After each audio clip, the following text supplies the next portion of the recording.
ডাক দিয়ে কইব, ফিরাউন চিন্তার কোনো কারণ নাই, আমরা জাদুকর একত্রিত করব। হামান মন্ত্রী পরিষদের ভিতরে ঘোষণা করে দিল, এই অঞ্চলের মধ্যে যত জাদুকর আছে সব একত্রিত করো। ঢেলা পেটিয়ে দেওয়া হলো, ঢেলা পেটিয়ে দেওয়া হলো। কোথায় কোন জাদুকর? বাচ্চা নিজে ডেকেছে, খোদা নিজে ডেকেছে। যারা আসবে তাদেরকে পুরস্কৃত করা হবে। যারা জাদু জানো তারা চলে আসবা অমুক দিন দুপুর বেলায়, ঠিক অমুক মাঠের মধ্যে। আল্লাহর নবী মূসা ডাক দিয়ে কয়, ফিরাউন আমি তোমার সাথে খেলতে পারি, শর্ত আছে। ফাঁকা মাঠে খেলবো না, ফাঁকা মাঠে খেলবো না, খেলার জন্য দর্শক থাকা লাগবে। আমি তো পারবো না, আপনি ঢেলা পেটায় দেন। এই মিশরের অঞ্চলের মধ্যে যত লোক আছে, কোনো লোক যেন এখান থেকে না বাড়ি না থাকে, প্রত্যেকটা লোক যেন মাঠের চতুর্পার্শ্বে দর্শক হিসেবে থাকে। আর তার আপনি যত পারেন নিয়ে আসেন, আমি একা আল্লাহর জন্যে, দ্বীনের জন্যে দাঁড়ায় গেলাম। বন্ধুরে আমার, দিন তারিখ নির্দিষ্ট হয়ে গেল। ওই দিন সকাল থেকে জাদুকরেরা আসা শুরু করে দিল। আস্তে আস্তে 1 2 3 4 5, আস্তে আস্তে 1000 2000 3000 5000 50,000 গুনতে গুনতে 70,000। এক পাশে 70,000, আর এক পাশে মাত্র আল্লাহর নবী মূসা কালিমুল্লাহ। 70,000 জাদুকরের এক হাতে লাঠি আর এক হাতে রশি। বলেন তো 70 গুণ 2 কত হয়? 1,40,000। এক হাতে লাঠি, এক হাতে রশি। মূসা কালিমুল্লাহ বিরাট মাঠ তৈরি করলেন। এক পাশে 70,000 জাদুকর, আর এক পাশে মূসা কালিমুল্লাহ একা। হাসাহাসি করে মূসা পাগল হয়ে গেছে। মরতে আইছে, মরতে আইছে, এখানে তো বাঁচিয়ে যাইতে পারবে না, দেখি কেমনে মারে তেমনে মারে। আল্লাহর নবী মূসাও একটু মনে মনে ভয় পেয়ে গেছে। এতক্ষণ তো বাহাদুরি দেখাইছি একা একা, 1,40,000 সাপ মাঠের ভিতরে কিলবিল কিলবিল করে। আল্লাহ পাক রব্বুল আলামিন কুরআনুল কারীমের 317 নম্বর পৃষ্ঠা, সূরাতুত তাহার 67 নম্বর আয়াত, আল্লাহ পাক রব্বুল আলামিন আল্লাহর নবী মূসা আলাইহিস সালাতু ওয়াস সালামের এই ঘটনা নকল করেছেন। শুনতে ভালো লাগলেও আমি নিজের কিচ্ছা বানিয়ে বলতেছি না। উলামা ইকরাম আছে, সরাসরি কোরআনে যেভাবে আছে আমি কোরআনের কথাগুলো আপনাদের কাছে রিপ্লাই করে যাচ্ছি। আলহামদুলিল্লাহি নাহমাদুহু ওয়া নাস্তাঈনুহু ওয়া নাস্তাগফিরুহু ওয়া নাউযু বিল্লাহি মিন শুরুরি আনফুসিনা ومن سيئات أعمالنا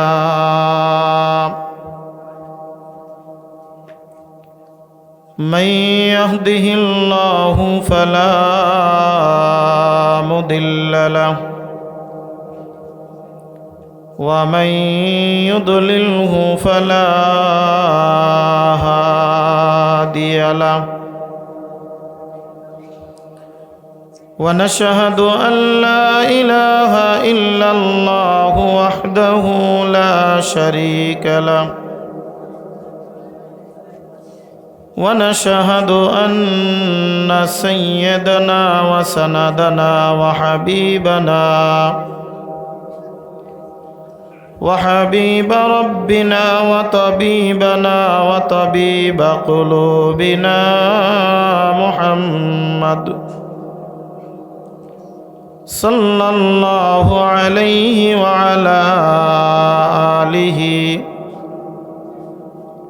وأصحابه وأزواجه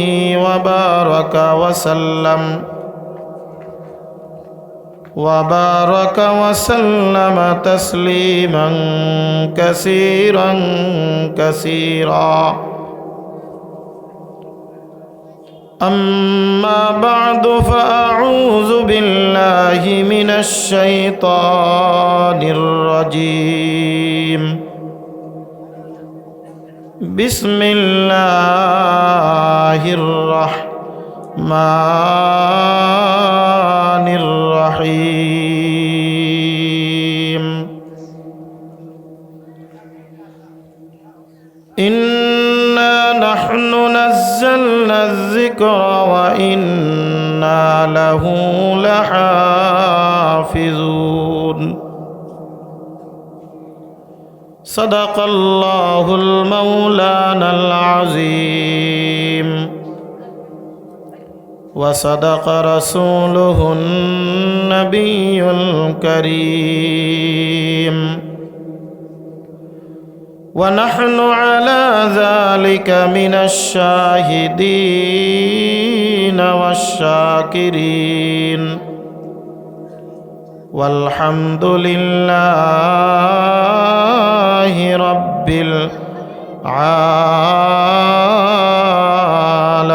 العالمين. الحمد لمن قدر خيرا وقبالا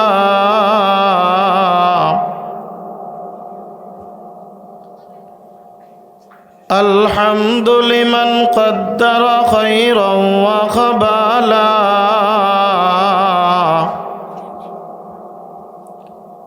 والشكر لمن صور حسنا وجمالا لا ضد ولا ند ولا حد لمولاه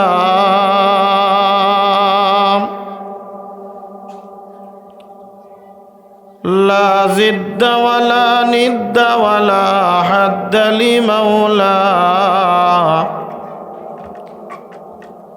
الآن كما كان ولم يلق زوالا मैं दूर हो मजबूर हो ऐ सैयद आलम मैं दूर हो मजबूर हो ऐ सैयद आलम दीदार दिखाते नहीं आवाज सुना दो यहाँ हम सब मुसाफिर हैं कब्र आखिर ठिकाना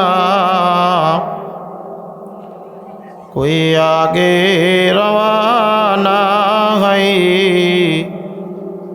कोई पीछे रवाना ला इलाहा मोहब्बतेर साथे आमरा सकलेई गभीर रजनीते ओई महान मालिक रब्बुल आलामीनेर जिकिर करब ला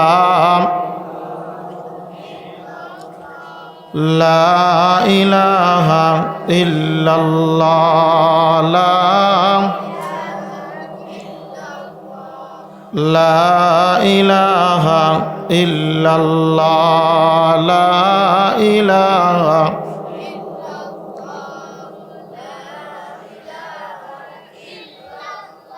नहीं कोनो माबूद अल्लाह छड़ा ला इलाहा इल्लल्लाह ला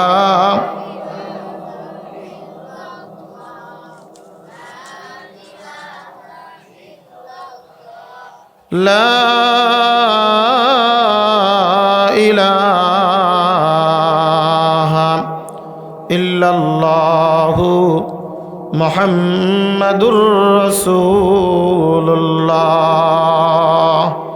सल्लल्लाहु अलैहि वसल्लम। अल्हम्दुलिल्लाह ঐতিহ্যবাহী মানিকগঞ্জ জেলাধীন সাটুরিয়া থানার অন্তর্ভুক্ত জান্না ইমদাদুল উলুম হাফিজিয়া মাদ্রাসা ও এতিমখানা কর্তৃক আয়োজিত হাফিজ ছাত্রদের দস্তারবন্দি উপলক্ষে 2 দিনব্যাপী 54তম বার্ষিক ওয়াজ মাহফিলের আজকের এই দ্বিতীয় দিনের শেষ অধিবেশনে সম্মানিত সভাপতি সাহেব, देगर हजरत मुअज़्ज़ज़ मोहतरम सेरे ताज वाजिबुल एहतराम उलमा इकराम, आजीज तुलाबाए इज़ाम, सामने उपस्थित दिनदार मुसलमान भाईरा, पर्दार अंतराले अवस्थानरता श्रवणरता आमार मा ओ बोनेरा, শুকরিয়া জ্ঞাপন করি সেই মহান মালিক রব্বুল আলামিনের আলিশান দরবারে, যে মহান মালিক রব্বুল আলামিন আমাদেরকে দুনিয়ার সমস্ত প্রকার কাজকর্ম থেকে বিরত রেখে এই শীতকে উপেক্ষা করে গভীর রজনী পর্যন্ত দ্বীনি আলোচনার মজলিস তথা জান্নাতের বাগানে আমাদেরকে আসার বসার তৌফিক দান করেছেন। সে মহান মালিক রব্বুল আলামিনের আলিশান দরবারে আমরা সকলেই প্রাণ খুলে সমস্বরে ঈমানি শক্তিতে বলিয়ান হয়ে শুকরিয়া জ্ঞাপন করি, বলি আলহামদুলিল্লাহ। আজকের এই মাহফিলে আসতে পেরে খুশি না বেজার? এই গভীর রজনীতে বসতে পেরে খুশি না বেজার? আল্লাহ পাক যে হালাতে, যে অবস্থায়, যে পরিবেশে রাখেন, শুকরিয়া আদায় করব কার? আর একটু জোরে বলেন, কার? শুকরিয়া আদায় করলে খুশি হন কে?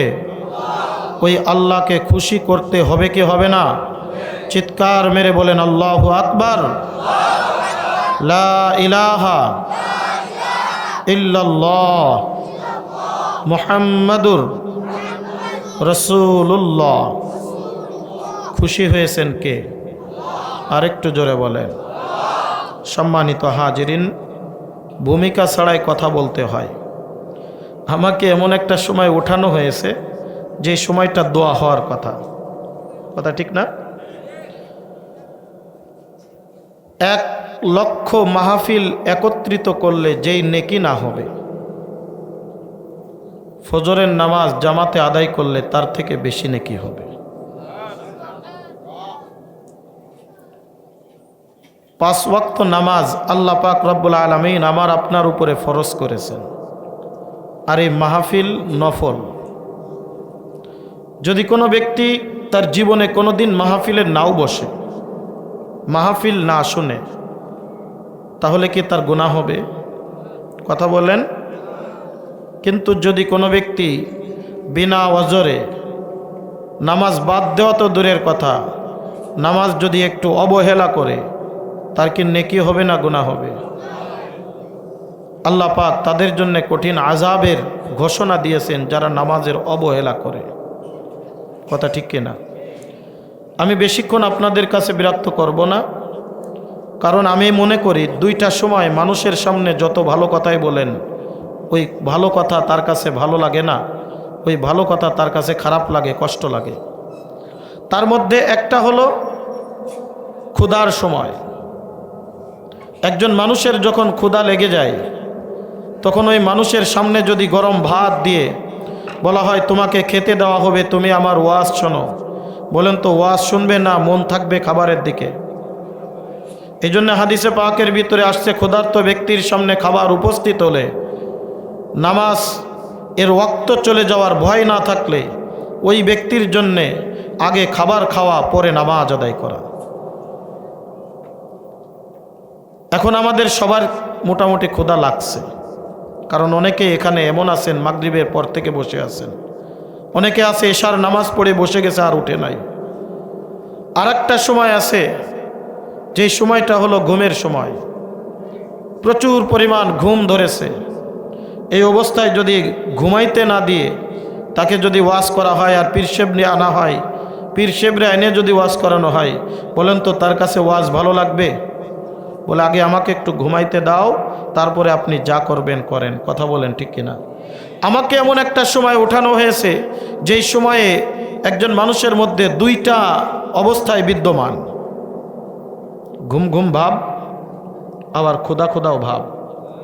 এই অবস্থায় আমার আপনার কথা শুনতে ভালো লাগবে না, কিন্তু আমি মনে করি একজন ইমানদার, একজন দিনদার, একজন পরহেজগার মানুষ ও রাতকে রাত মনে করে না, দিনকে দিন মনে করে না, ইসলামের জন্যে সে নিজের জীবন বিলীন করে দিতে পারে। কথা বলেন ঠিক কি ঠিক না? যত রাত হয় হোক, কিন্তু ইসলামের জন্যে আমি আপনি বসে থাকবো। এখানে যদি দুনিয়ার কোনো কথা হতো আপনারা বসতেন? এখানে কেন বসছেন? কোরআনের কথা শোনার জন্যে, দ্বীনের কথা শোনার জন্যে। কথা বলেন ঠিক কি ঠিক না? আর এটাই হলো একজন ইমানদারের চাহিদা। তার মানে এটা না যে আমি সারা রাত চালাবো, কারণ আমিও আপনাদের থেকে বেশি ক্লান্ত। গতকাল সুদূর খুলনাতে, তো তো 3টা নদী পাড়ি দিয়ে যেতে হয়, রাত্রে আসতে পারি নাই, সকালবেলায় সারাদিন রাত্রে তেমন ঘুম হয় নাই, সারাদিন ঘুমাইতে পারি নাই, এখানে এসে উঠলাম। এখন মসজিদে যাব কখন আর ঘুমাবো কখন? হয়তো বা ঘুম থাকতেও পারে কপালে, নাও থাকতে পারে। মুখতাসার মুলাক্খাসভাবে কয়েকটি কথা বলবো, কিন্তু কথা কি বলবো, যেখানে কথা বলতে যাই বর্তমান দুঃখে কলিজাটা ফেটে যায়। আমাদের বর্তমানে বাংলাদেশের উপরে শকুনের থাবা পড়েছে। বাংলাদেশের উপরে শকুনের থাবা পড়েছে। তারা মনে করছে এই বাংলাদেশ মনে হয় ফুৎকার মেরে নিভিয়ে দেওয়া যাবে, কিন্তু এরা জানে না এই বাংলাদেশের মানুষ লড়াই করতে জানে। কথা বলেন ঠিক কিনা? এই বাংলাদেশের মানুষ জীবন দিতে জানে, এই বাংলাদেশের মানুষ রক্ত দিতে জানে, এই বাংলাদেশের মানুষ নিজের জীবন বিলীন করতে পারে, স্বাধীন সার্বভৌমত্ব রক্ষা করতে জানে। কথা বলেন ঠিক কিনা? এরা মনে হয় ভুলে গেছে 1971 সালের কথা। পাকিস্তানের হানাদারকে কিভাবে বিতাড়িত করেছে এরা জানে না। আমি একটা কথা প্রায় বলে থাকি, ভারত আমাদের চতুর্দিকে থাকতে পারে, কিন্তু বাংলাদেশ একটা অখণ্ড ভূমি। এদের কলিজার ভিতরে আল্লাহ কি দিয়ে সৃষ্টি করেছে আল্লাহই ভালো জানে। কথা বলেন ঠিক কিনা? এই বাঙালির কলিজাটা এত শক্ত, এত শক্ত, এ পাথর মেরেও বাংলা যাবে না। কথা বলেন ঠিক কিনা? এই কারণে দেখবেন এই ছোট্ট একটা দেশ নিয়ে ভারত সবসময় মাথা ঘামায়। কেন জানেন? কারণ মাথা কার জন্য ঘামায়? যার ভয় পায়। আমি কার কথা বারবার বলবো? যাকে আমি ভয় পাই। গতকালও আমি স্পষ্ট করে বলেছিলাম, এখনো সময় আছে ওই গোমূত্র খাওয়ার দাদা বাবুদের, এখনো সময় আছে। সাবধান হয়ে যাও। এই বাংলাদেশের মুসলমান একবার যদি নারে তাকবীর আল্লাহু আকবার বলে ঝংকার ছেড়ে পালানোর পথ পাবে না। কথা বলেন ঠিক কিনা? দেখিয়ে দিয়েছিল আমাদের আকাবির, যিনি এদেশে ইসলাম নিয়ে এসেছিলেন। যখন এই দেশটা বাদশাহ গৌর গোবিন্দ হিন্দুর রাজত্ব চলতেছিল, এই দেশে সুদূর ইয়ামান থেকে মাত্র গুটি কয়েক কিছু ইমানদার নওজোয়ান যুবক বৃদ্ধ বাবাজিদেরকে সাথে করে নিয়ে শাহজালাল ইয়ামানি রহমাতুল্লাহি আলাইহি যখন এই বাংলার জমিনে আগমন করেছিলেন, সুরমা নদী পাড়ি দিয়ে বাদশাহ গৌর গোবিন্দের সিংহাসনের আর ওই রাজপ্রাসাদের সামনে নারে তাকবীর আল্লাহু আকবারের আওয়াজ প্রকম্পিত করেছিল। ইতিহাস সাক্ষী, ওই বাদশাহ গৌর গোবিন্দের ইটের বালুকণা খসে খসে পড়েছিল। ইতিহাস সাক্ষী, ওই বাদশাহ গৌর গোবিন্দ সামনের গেট দিয়ে পালাইতে পারে নাই, পিছনের গেট দিয়ে নদীপথ সাঁতরিয়ে পালাইতে হয়েছিল।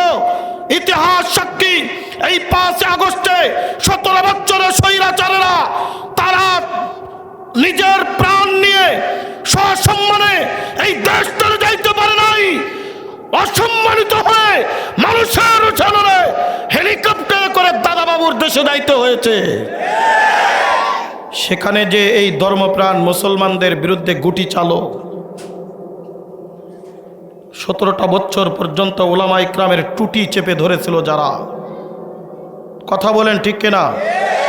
আমি নুরানিকে 1 বার না 3 বার নিয়ে গেছে, স্পষ্ট বলেছিলাম মুসলমান ভয় পাওয়ার জাতি নয়।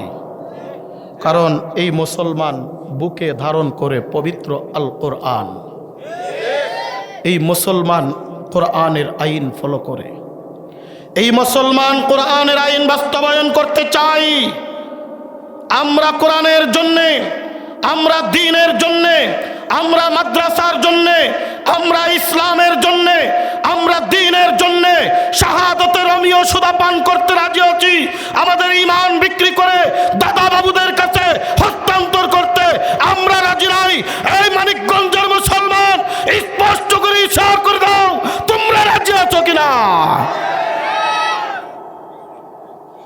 এরা তো জানে না মুসলমানকে, ইতিহাস জানে না।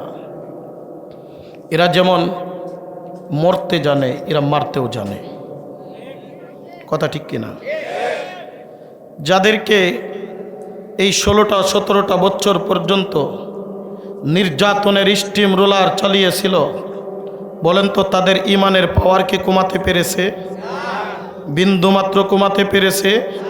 বরং যাদেরকে জেলখানার ভিতরে আবদ্ধ করেছিল, আগে ইমানের পাওয়ার যদি 60% থাকতো, তখন ইমানের পাওয়ার 120 ডিগ্রি নিয়ে হাজির হয়েছে। কথা ঠিক? আপনারা কি বলেন? ইসলামের জন্য যদি ডাক দেওয়া হয়, এই স্বাধীন সার্বভৌমত্ব রক্ষা করার জন্য যদি ডাক দেওয়া হয়, আমরা কি প্রস্তুত আছি? ওই 1971 সালের মতো যার হাতে যা আছে তাই নিয়ে ঝাঁপিয়ে পড়ো, আমরা আবার যুদ্ধ করব? ওই দাদা বাবুদের রুশানলে আমরা থাকতে চাই না। যদি ডাক এসে যায় দ্বীনের জন্য, দেশের জন্য, ইসলামের জন্য, ইমানের জন্য, কে কে তৈরি আছো? নারে তাকবীর! আল্লাহ কবুল করেন, বলেন আমিন। কারণ আমরা কোরআনের সৈনিক। কথা বলেন ঠিক কিনা? এই কোরআন নাজিল করেছেন কে? আর একটু জোরে বলেন কে?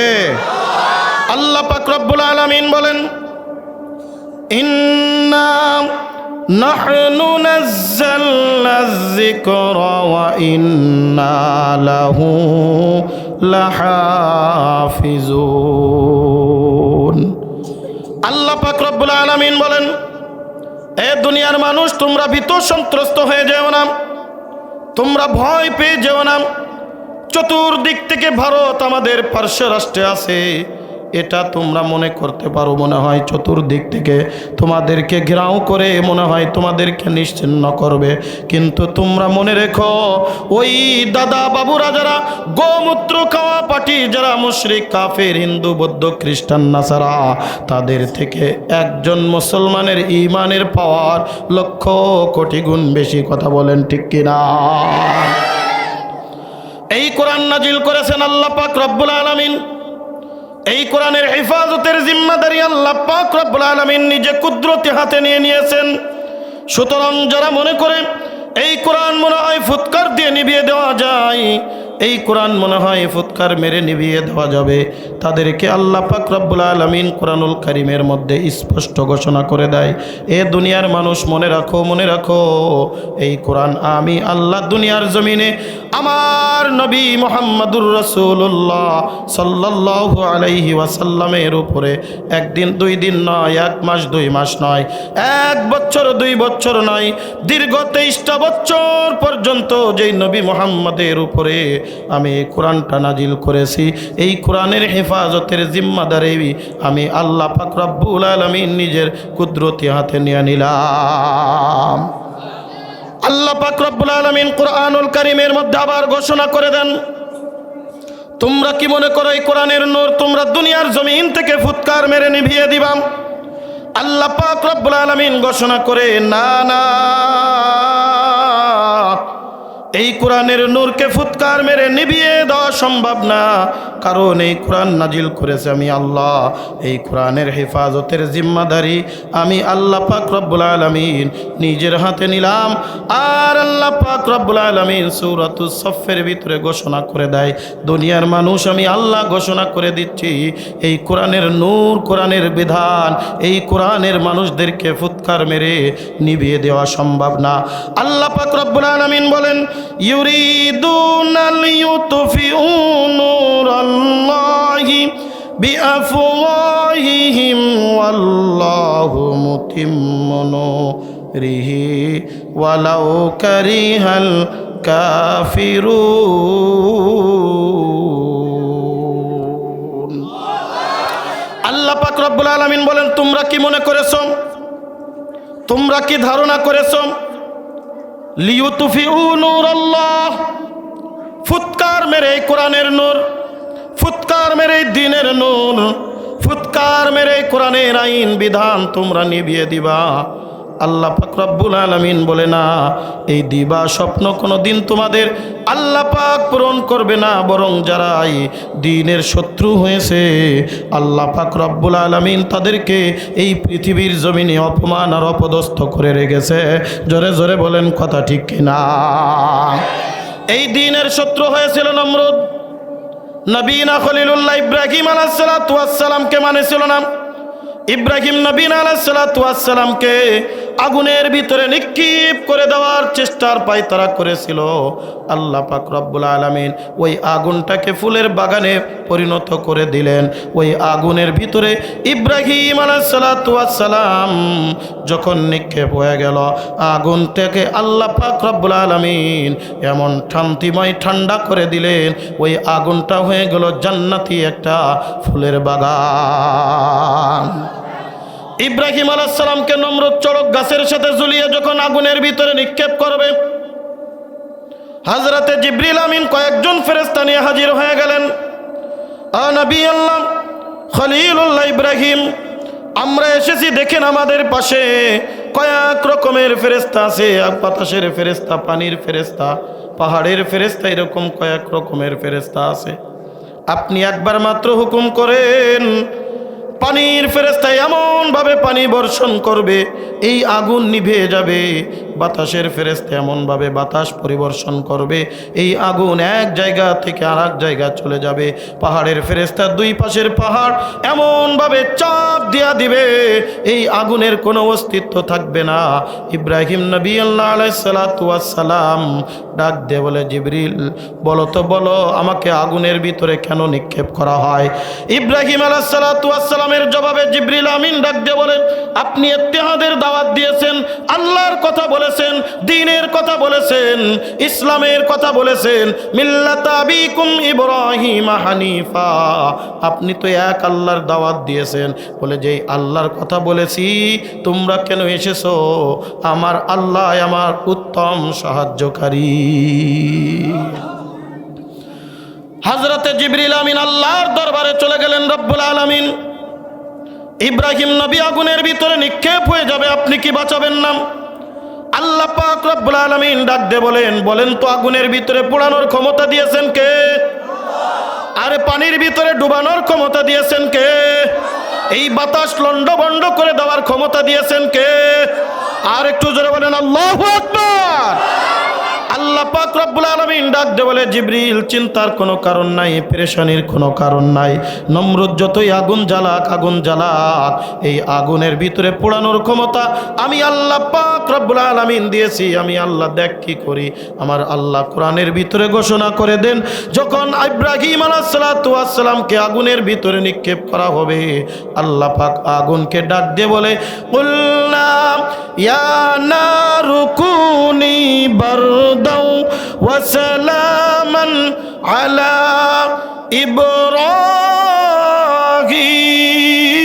ইব্রাহিম।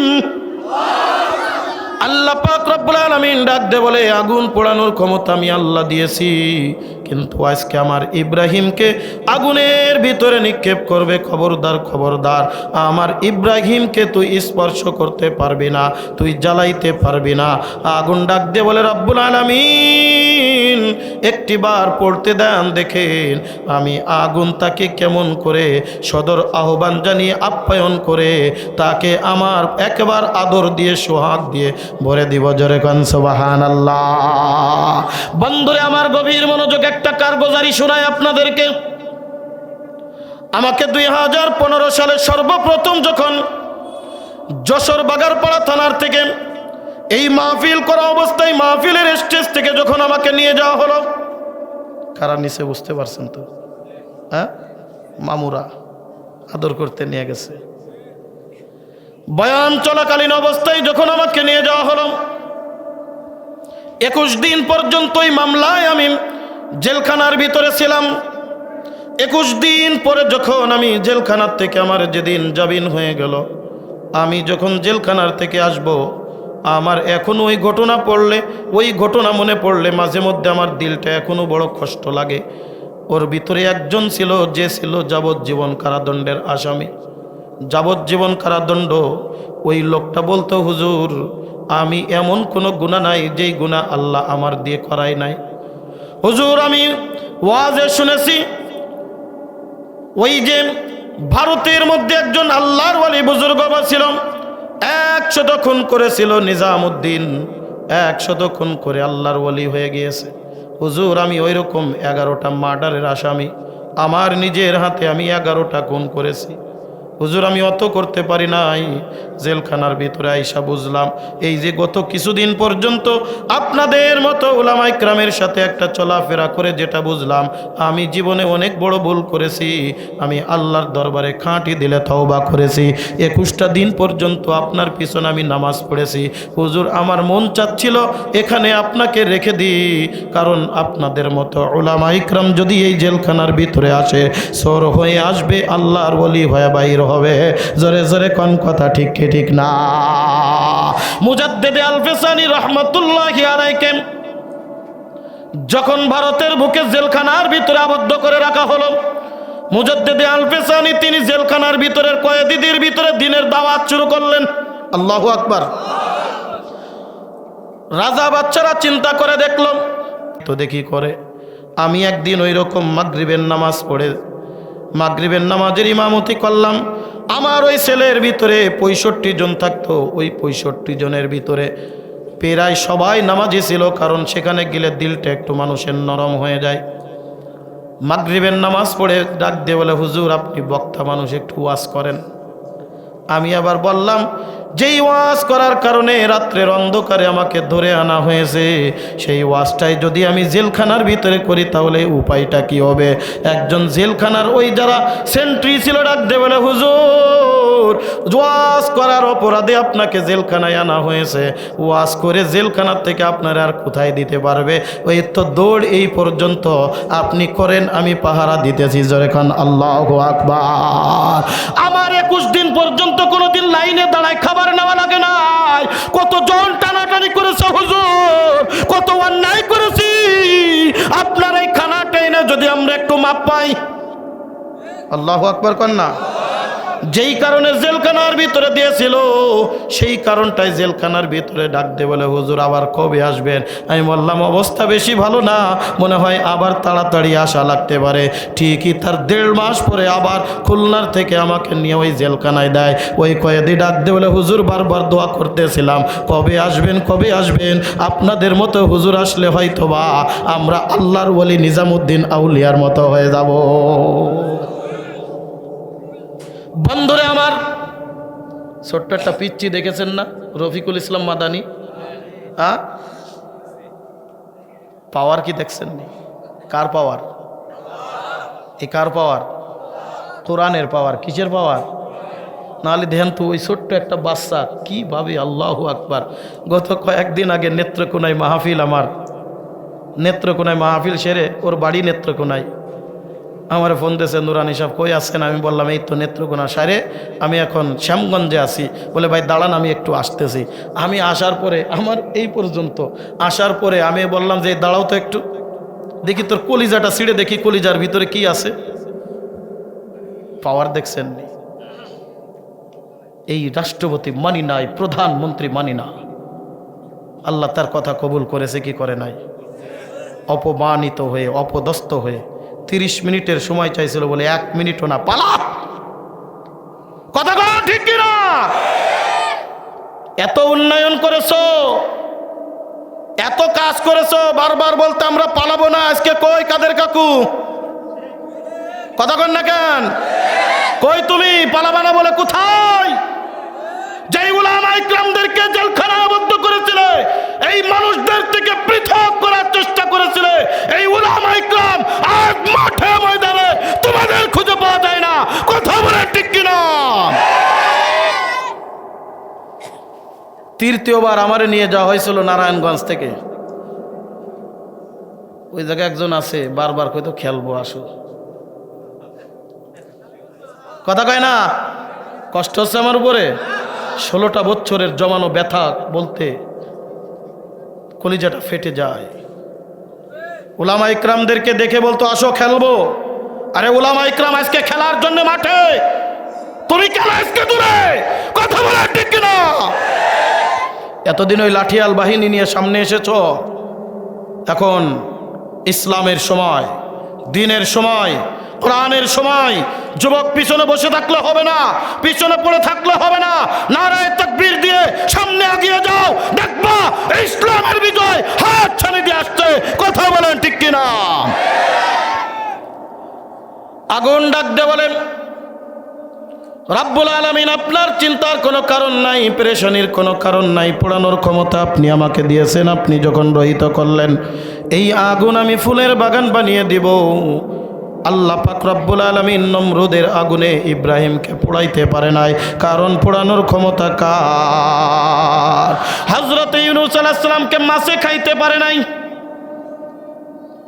হযরত মূসা কালিমুল্লাহ আলাইহিস সালাতু ওয়াস সালামকে ফিরাউন মারার জন্য সৈন্য সামন্ত নিয়ে গেছে দরিয়ার সামনে। হযরত মূসা কালিমুল্লাহ, পিছনে ফিরাউনের সৈন্য। লোকজন ডাকতে বলে, ওগো আল্লাহর নবী, আমরা তো ধরা খেয়ে গেলাম। সামনে দরিয়া, পিছনে সৈন্য, দরিয়ার ভিতরে হাবুডুবু খেয়ে মরবো, নতুবা পিছনে সৈন্যের কচু কাটা কেটে ফেলবে আমাদেরকে। আল্লাহর নবী হযরতে মূসা কালিমুল্লাহ ডাক দে বলে, টেনশনের কোনো কারণ নাই, পেরেশানির কোনো কারণ নাই। ইন্নাল্লাহা মা'না, আমাদের সাথে আছে কে? আরো জোরে বলেন কে? এ ভারতের দাদা বড় শোন শোন, তোদের এইরকম বাংলাদেশের মতো 50টা অঙ্গরাজ্য থাকতে পারে, কিন্তু মনে রাখ ওই গোমূত্র খাওয়া পার্টি একশত নওজোয়ান তালেবানের যুবকের সামনে দাঁড়াইতে পারবে না। কথা কোন ঠিক কিনা? যার বাস্তব প্রমাণ আজ আফগানিস্তানের জমিনে, ওই আফগানিস্তানের ওই মোল্লারা, ওই আমেরিকার ওয়াশিংটনের ওই বোম বেরার কোনো ভয় পায় নাই, ওই গোলাবারুদের কোনো ভয় পায় নাই, ওই কি বলে এই অ্যাটম বোমার কোনো ভয় পায় নাই, ওই রাশিয়ার গোলাবারুদের কোনো ভয় পায় নাই। আল্লাহর নাম নিয়ে যখন লড়ছে, আজকে সারা বিশ্ব তাকায় দেখতেছে আফগানিস্তান কি না কি আবিষ্কার করে, আফগানিস্তান কি না কি আবিষ্কার করে। মাত্র 2টা বছরের মধ্যে আফগানিস্তান বর্তমান বাংলাদেশের কাছে, বাংলাদেশ নাই সারা বিশ্বের কাছে একটা রোল মডেল হয়ে গেছে। কথা বলেন ঠিক কিনা? আল্লাহ পাক ডাকতে বলে, মূসা তোমার হাতে ওইটা কি? মূসা আলাইহিস সালামের হাতে একটা লাঠি ছিল, এই লাঠিটা জান্নাতি লাঠি। জোরে কান আল্লাহু আকবার। আল্লাহর নবী মূসা ডাকতে বলে, রব্বুল আলামিন এটা তো একটা লাঠি। বলে লাঠির পাওয়ার জানো? বলে হ্যাঁ জানি। বলে কি? কয় লাঠি ছেড়ে দিলে সাপ হয়। কয় শুধু সাপ হয় না, এই লাঠি যখন যেটা দরকার তখন সেটা কাজে লাগে। কথা কন ঠিক কি ঠিক না? আরে মুসলমান এমন একটা জাতি, ওই জাতির হাতে যা থাকবে আল্লাহ ওইটাকেই অ্যাটম বোমা করে দেবে। কথা বলেন ঠিক কি না? আল্লাহ পাক রব্বুল আলামিন বলেন, মূসা তুমি ফিরাউনের সামনে লাঠি ছেড়ে দেওয়ার পরে সাপ হয়েছে, তুমি সাপ হইতে দেখেছো। এইবার তুমি লাঠিটা ওই সমুদ্রের ভিতরে একটা আঘাত করো, সমুদ্রের ভিতরে একটা বাড়ি দাও। সমুদ্রের কিনারে যখন আল্লাহর নবী মূসা আঘাত করলেন, এক আঘাতে তাকায় দেখে সমুদ্রের 2 পাশের পানি থই থই করে, যেখানে আঘাত করেছে সেখানে বড় একটা রাস্তা, ওই শক্ত পাথরের মতো বরফ হয়ে গেছে। আল্লাহর নবী ডাক দিয়ে বলে, ও রব্বুল আলামিন এটা কি দেখাইলা? বলে এমন একটা রাস্তা তৈরি করলাম, তোমার সমস্ত সৈন্য এই রাস্তা দিয়া চলে যাবে, এই রাস্তার বিন্দু মাত্র কোনো ক্ষতি হবে না। जोरे जोरे कौन सुभान अल्लाह। बुजुर्गी की नहीं हमको ज़रूरत, गुलाम अपना बना ले ऐ खुदाया, गुलाम अपना बना ले ऐ खुदाया। तू को जाओ सुन्नते अहमद को जा, बा मोहम्मद कई बुवद निस्बत तोरा, बा मोहम्मद कई बुवद निस्बत तोरा। जोरे कन्ना अल्लाहु আকবার। আমার ব্যক্তিগতভাবে একটা বদ অভ্যাস আছে, ওই 16টা বছর পর্যন্ত আমি কোনোদিন আসমানের উপরের কথা, জমিনের নিচের কথা খুব কম কইতে পারি। আমার এই বর্তমান সময় নিয়ে, বর্তমান মানুষের অবস্থা বুঝে ট্রিটমেন্ট দেওয়ার রোগ এটা আমার ভিতরে আছে। আপনাদের কষ্ট হয়? ভাই হুজুর আসমানের উপরের কথা বলবেন আর জমিনের নিচের কথা বলবেন। আরে আসমানের উপরের কথা, জমিনের নিচের কথা বইলা লাভ কি? আমার জমিনটা যদি, এই জামানাটা আমার জন্য পরীক্ষা, এই জামানাটা যদি ঠিক না থাকে তাহলে ওই কলম ফু দিয়ে লাভ কি? এক লোক পরীক্ষার আগে একটা কলম নিয়ে এক দরবেশ বাবার কাছে গেছে। দরবেশ বাবা কলমটা একটু ফু দিয়ে দেন তো। বলে কলম ফু দিলে কী হবে? কয় কালকের থেকে আমার পরীক্ষা। বলে কলম ফু দিলে কী হবে? শুনছি কলম ফু দিলে নাকি পরীক্ষায় ভালো লেখা যায়। কয় লেখাপড়া করছস? কয় কলম যেখানে আছে সেখানে লেখাপড়ার কি দরকার? ওর কলম ফু দিয়া দিচ্ছে। কলমের ভিতরে একটা কাগজ দিয়া ডাক দিয়ে কয়, এই কলমের এই খাপের ভিতরে কাগজ দিলাম, খবরদার এটা খুলে খাইলে দেখবি না, একবার লিখবি, দেখবি অনার্গল সব চলে আসতেছে। ও গেছে, সারাদিন লেখাপড়া করে নাই, সারাদিন খালি মোবাইলে গেম খেলছে। আছে না নাই? এই যুবক আছো না নাই? এই তো গত 3 দিন আগে রাত 3টার সময় আমি মসজিদে যাব, রিয়াবার সাহেব গাড়ি থেকে যখন আমারে নামাইছে দেখতে ফসফস শব্দ হচ্ছে, কয়টা এই ডাইনে ডাইনে, এই বামে বামে, এই সামনে সামনে। এলাম কি রে, এই ডাইনে ডাইনে বামে বামে করে কেটা দেখতে 3 সাইডে বসে রয়েছে, ফ্রি ফায়ার না কি খেলতেছে, আর একজনের সাথে কথা করছে ডাইনে আর বামে। বললাম রাত্রে কি রে ডাইনে বামে করতেছিস কে? কয় হুজুর একটু গেম খেলতিল। আছে না নাই? আজ এই মোবাইলটা আমাদের কোমলমতি সন্তানদের লেখাপড়া ধ্বংস করে দিচ্ছে। কথা বলেন ঠিক ঠিক না? এই কলিজার টুকরা যুবক, আমার উপরে রাগ করো না। তুমি লেখাপড়া করো, তুমি মানুষের মতো মানুষ হও। তুমি এই সমাজের হাল ধরতে হবে তোমাকে। আজ তোমরা হাল ধরো না, আজকে তোমরা গেম খেলে নিজের সময় নষ্ট করছো। আর ওই নাস্তিক মুরতাদের দল আজ আমাদের মাথার উপরে সোয়ার হয়ে বসে আছে। তোমাদের মতো একটা শিক্ষিত সমাজ যদি আমাদের সামনে এসে দাঁড়ায়, আমি বিশ্বাস করি, স্পষ্ট করে বলতে পারি, এই মানুষ, এই সোনার বাংলাদেশ গঠিত হবে। কথা বলেন ঠিক কিনা? এই যুবক যদি জেগে যায়, এই সমাজের ভিতরে অন্যায় থাকবে না, রাহাজানি থাকবে না, যার বাস্তব প্রমাণ 5 আগস্ট। কথা কয় না? যুবকরা জেগে গিয়েছিল, ছাত্ররা জেগে গিয়েছিল। ফ্যাসিস্ট 16 বছরেরটা 3 মিনিট সময় চেয়েছিল একটু জাতির উদ্দেশ্যে ভাষণ দিয়ে, কয় তাড়াতাড়ি বাঘ, নারী তোরে বাঁচাইতে পারবো না। শ্রীলঙ্কায় যেরকম ন্যাংটা করে ছাড়ছে, তুই মহিলা মানুষ ন্যাংটা করলে আবার বিপদ আছে। কথা কান না কেন? আরে মানিকগঞ্জ থেকে আমি দাবড় খাইছি, এই মানিকগঞ্জ থেকে আমি দাবড় খাইছি। এক বিদ্যুতের ফেরিওয়ালা ছিল না আপনাদের মানিকগঞ্জে? আপনাদের এই জায়গার না কেমপি? হ্যাঁ, সিংগাইরে বিদ্যুৎ ফেরিওয়ালা আছে। কথা কন ঠিক ঠিক না? দুনিয়ার নর্তকীরে উঠাইছে পবিত্র বাংলাদেশের, যেখানে মানুষ যেখান থেকে ভালো কিছু দিক নির্দেশনা আশা করবে, সেই জায়গায় নর্তকীরে উঠায়। আফসোস, দুঃখ। কথা বলেন ঠিক কিনা? আর সেখানের যে সমস্ত উলামা ইকরামগণ ছিল, তাদেরকে জেলখানার ভিতরে আমৃত্যু কারাদণ্ড দিয়ে শহীদ করে দিছে। কথা বলেন ঠিক কিনা? যেই সংসদে বসে আল্লামা দেলোয়ার হোসেন সাইদি রহিমাহুল্লাহ, যেই সংসদে বসে বিসমিল্লাহ বলে কথা শুরু করতো, সেই সংসদে গানের আসর বসায়। দুঃখ কারে কই? কথা বলেন ঠিক কিনা? দুঃখ কারে কই? যারা সারা জীবন নিজের দেহকে অন্যের কাছে বিলীন করেছে। আপনারা কয়েকদিন আগের একটা কল রেকর্ড ফাঁস হয়েছে, দেখছেন? এই মমতাজ নিজেই বলছে, এই মমতাজ নিজেই বলছে, এই যারা এমপি হয়েছে সংরক্ষিত আসনের মহিলারা, তাদের শরীরটাকে এমপি মন্ত্রীর কাছে বিলিয়ে দিতে হয়েছে। আমার কথা না, আপনারা ইউটিউবে সার্চ দিয়ে দেখেন মমতাজের কল রেকর্ড। আমি নিজের কানে এই কল রেকর্ডটা শুনেছি। কেন আজ দেশটা অধপতন? আমাদেরকে নতুন বাংলাদেশ গড়তে হবে। কথা বলেন ঠিক কিনা? আমাদের নতুন বাংলাদেশ গড়তে হবে, ইসলামের বাংলাদেশ, কোরআনের বাংলাদেশ গড়তে হবে। কথা বলেন ঠিক কিনা? আল্লাহ পাক রব্বুল আলামিন ডাক দিয়ে বলে, মূসা, ফিরাউন তোরে কোনো কিছুই করতে পারবে না, যা রাস্তা দিয়া চলে যা, রাস্তা দিয়া চলে যা। আল্লাহর নবী মূসা ডাক দিয়ে কয়, রব্বুল আলামিন, আমার বনি ইসরায়েলের মধ্যে 7টা গোত্র আছে, এক রাস্তা দিয়ে তারা যাইবে না। আল্লাহ পাক রব্বুল আলামিন ডাক দে বলে, মূসা, একে একে দরিয়ার ভিতরে 7টা আঘাত করো। আমি আল্লাহ পাক রব্বুল আলামিন ওই দরিয়ার ভিতরে 7টা রাস্তা তৈরি করে দিব। 7 গোত্রের লোক 7 রাস্তা দিয়া পাড়ি দিয়ে উপরে চলে যাবা।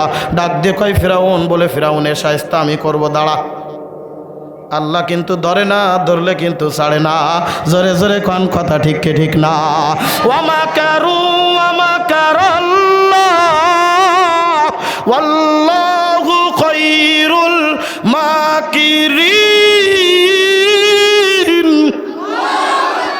আল্লাহ পাক রব্বুল আলামিন বলে, বান্দরাবি করিস, আমি একটু উঠতে দি, তোরে উঠতে দি, একটু উঠতে দি।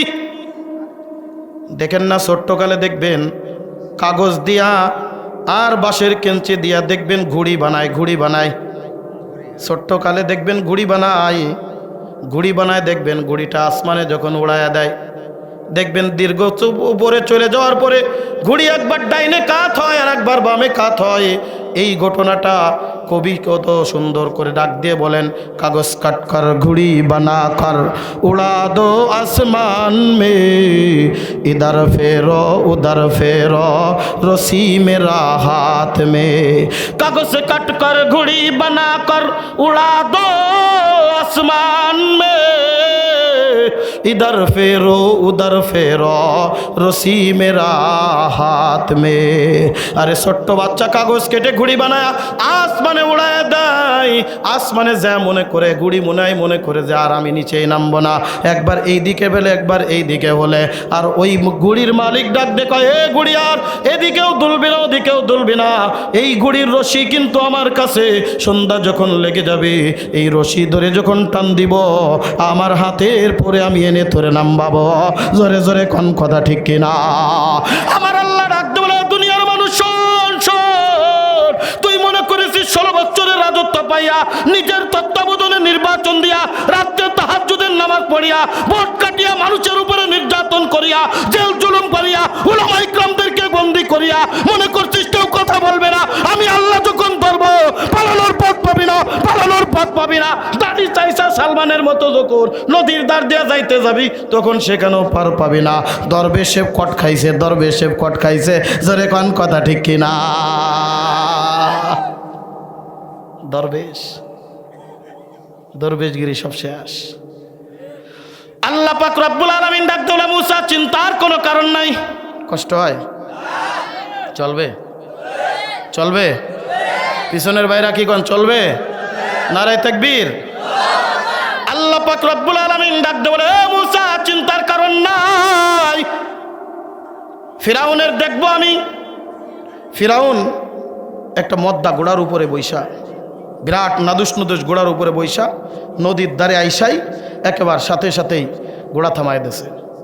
ফিরাউন আর হামান একে দুইজনের ইতিহাস বড় করুণ ইতিহাস। এরা দুইজন ছিল তরমুজ ব্যবসায়ী, ক্ষেতের তরমুজ চোর। এই তরমুজ চোর মাঠ ধরে থাপকো একটা তরমুজ কিনে নিয়ে আসতো আর কেজি ধরে বিক্রি করত। বিক্রি করে দিয়ে এত কষ্ট করে আর পারা যায় না। দুইজনে ঘুরতেছে, হামান আর ফিরাউন দুইজনে মিলে ঘরে তাকায় দেখে একটা জায়গায় মাতবাড়ি করা যায়, যেই জায়গাটার নাম হলো কবরস্থান। এখন দেখবেন কিছু কিছু হিন্দুদের রেওয়াজ আছে, লোকটা যখন মারা যায় পুড়ায় যখন কবরের ভিতরে রেখে আসে, ওই কবরস্থানের আশেপাশে কিছু টাকা পয়সা ছাড়াইতে আসে। দেখছেন আপনারা? কিছু টাকা পয়সা, লেজগি টাকা পয়সা এগুলা ছাড়াই রেখে আসে। আর যখন যায় তখন ওই খাবার খই আর বাতাসা এগুলা ছাড়াইতে যায়। নমরুদ, ফিরাউন আর হামান দুইজনে দেখলো যে কিছু টাকা পয়সা স্বর্ণ লঙ্কা দেখা যাচ্ছে এই জায়গায়। বড় লোক যারা ছিল তারা একটু দিন আর স্বর্ণের টাকা ছাড়াইতো, আর গরিব যারা ছিল তারা রূপার টাকা ছাড়াইতো। কয় এই জায়গা তো দুনিয়ার সব আমারে লাথি মেরে ফেলাই দিতে পারে, এই কবরস্থানের মুর্দারা তো আমাদের কিছু বলবে না, আসো আমরা এই জায়গায় একটু কাম ঘটাই, রাত্রের অন্ধকারে এইগুলা নেব। নিয়ে দেখে যে ভালোই তো কিছু ইনকাম হয়ে যাচ্ছে। এবার দারওয়ানরে মেরে ফেলাইছে, দারওয়ানরে মেরে ফেলায় দুইজনে দারওয়ান হয়েছে। এবার যত লাশ নিয়ে আসবা ওই লাশগুলো টাকা দিয়ে কিনবা, ওই লাশগুলো টাকা দিয়ে কিনবে, ওই লাশগুলো যদি দাফন দিতে হয় তাহলে টাকা দিয়ে দাফন দিতে হবে।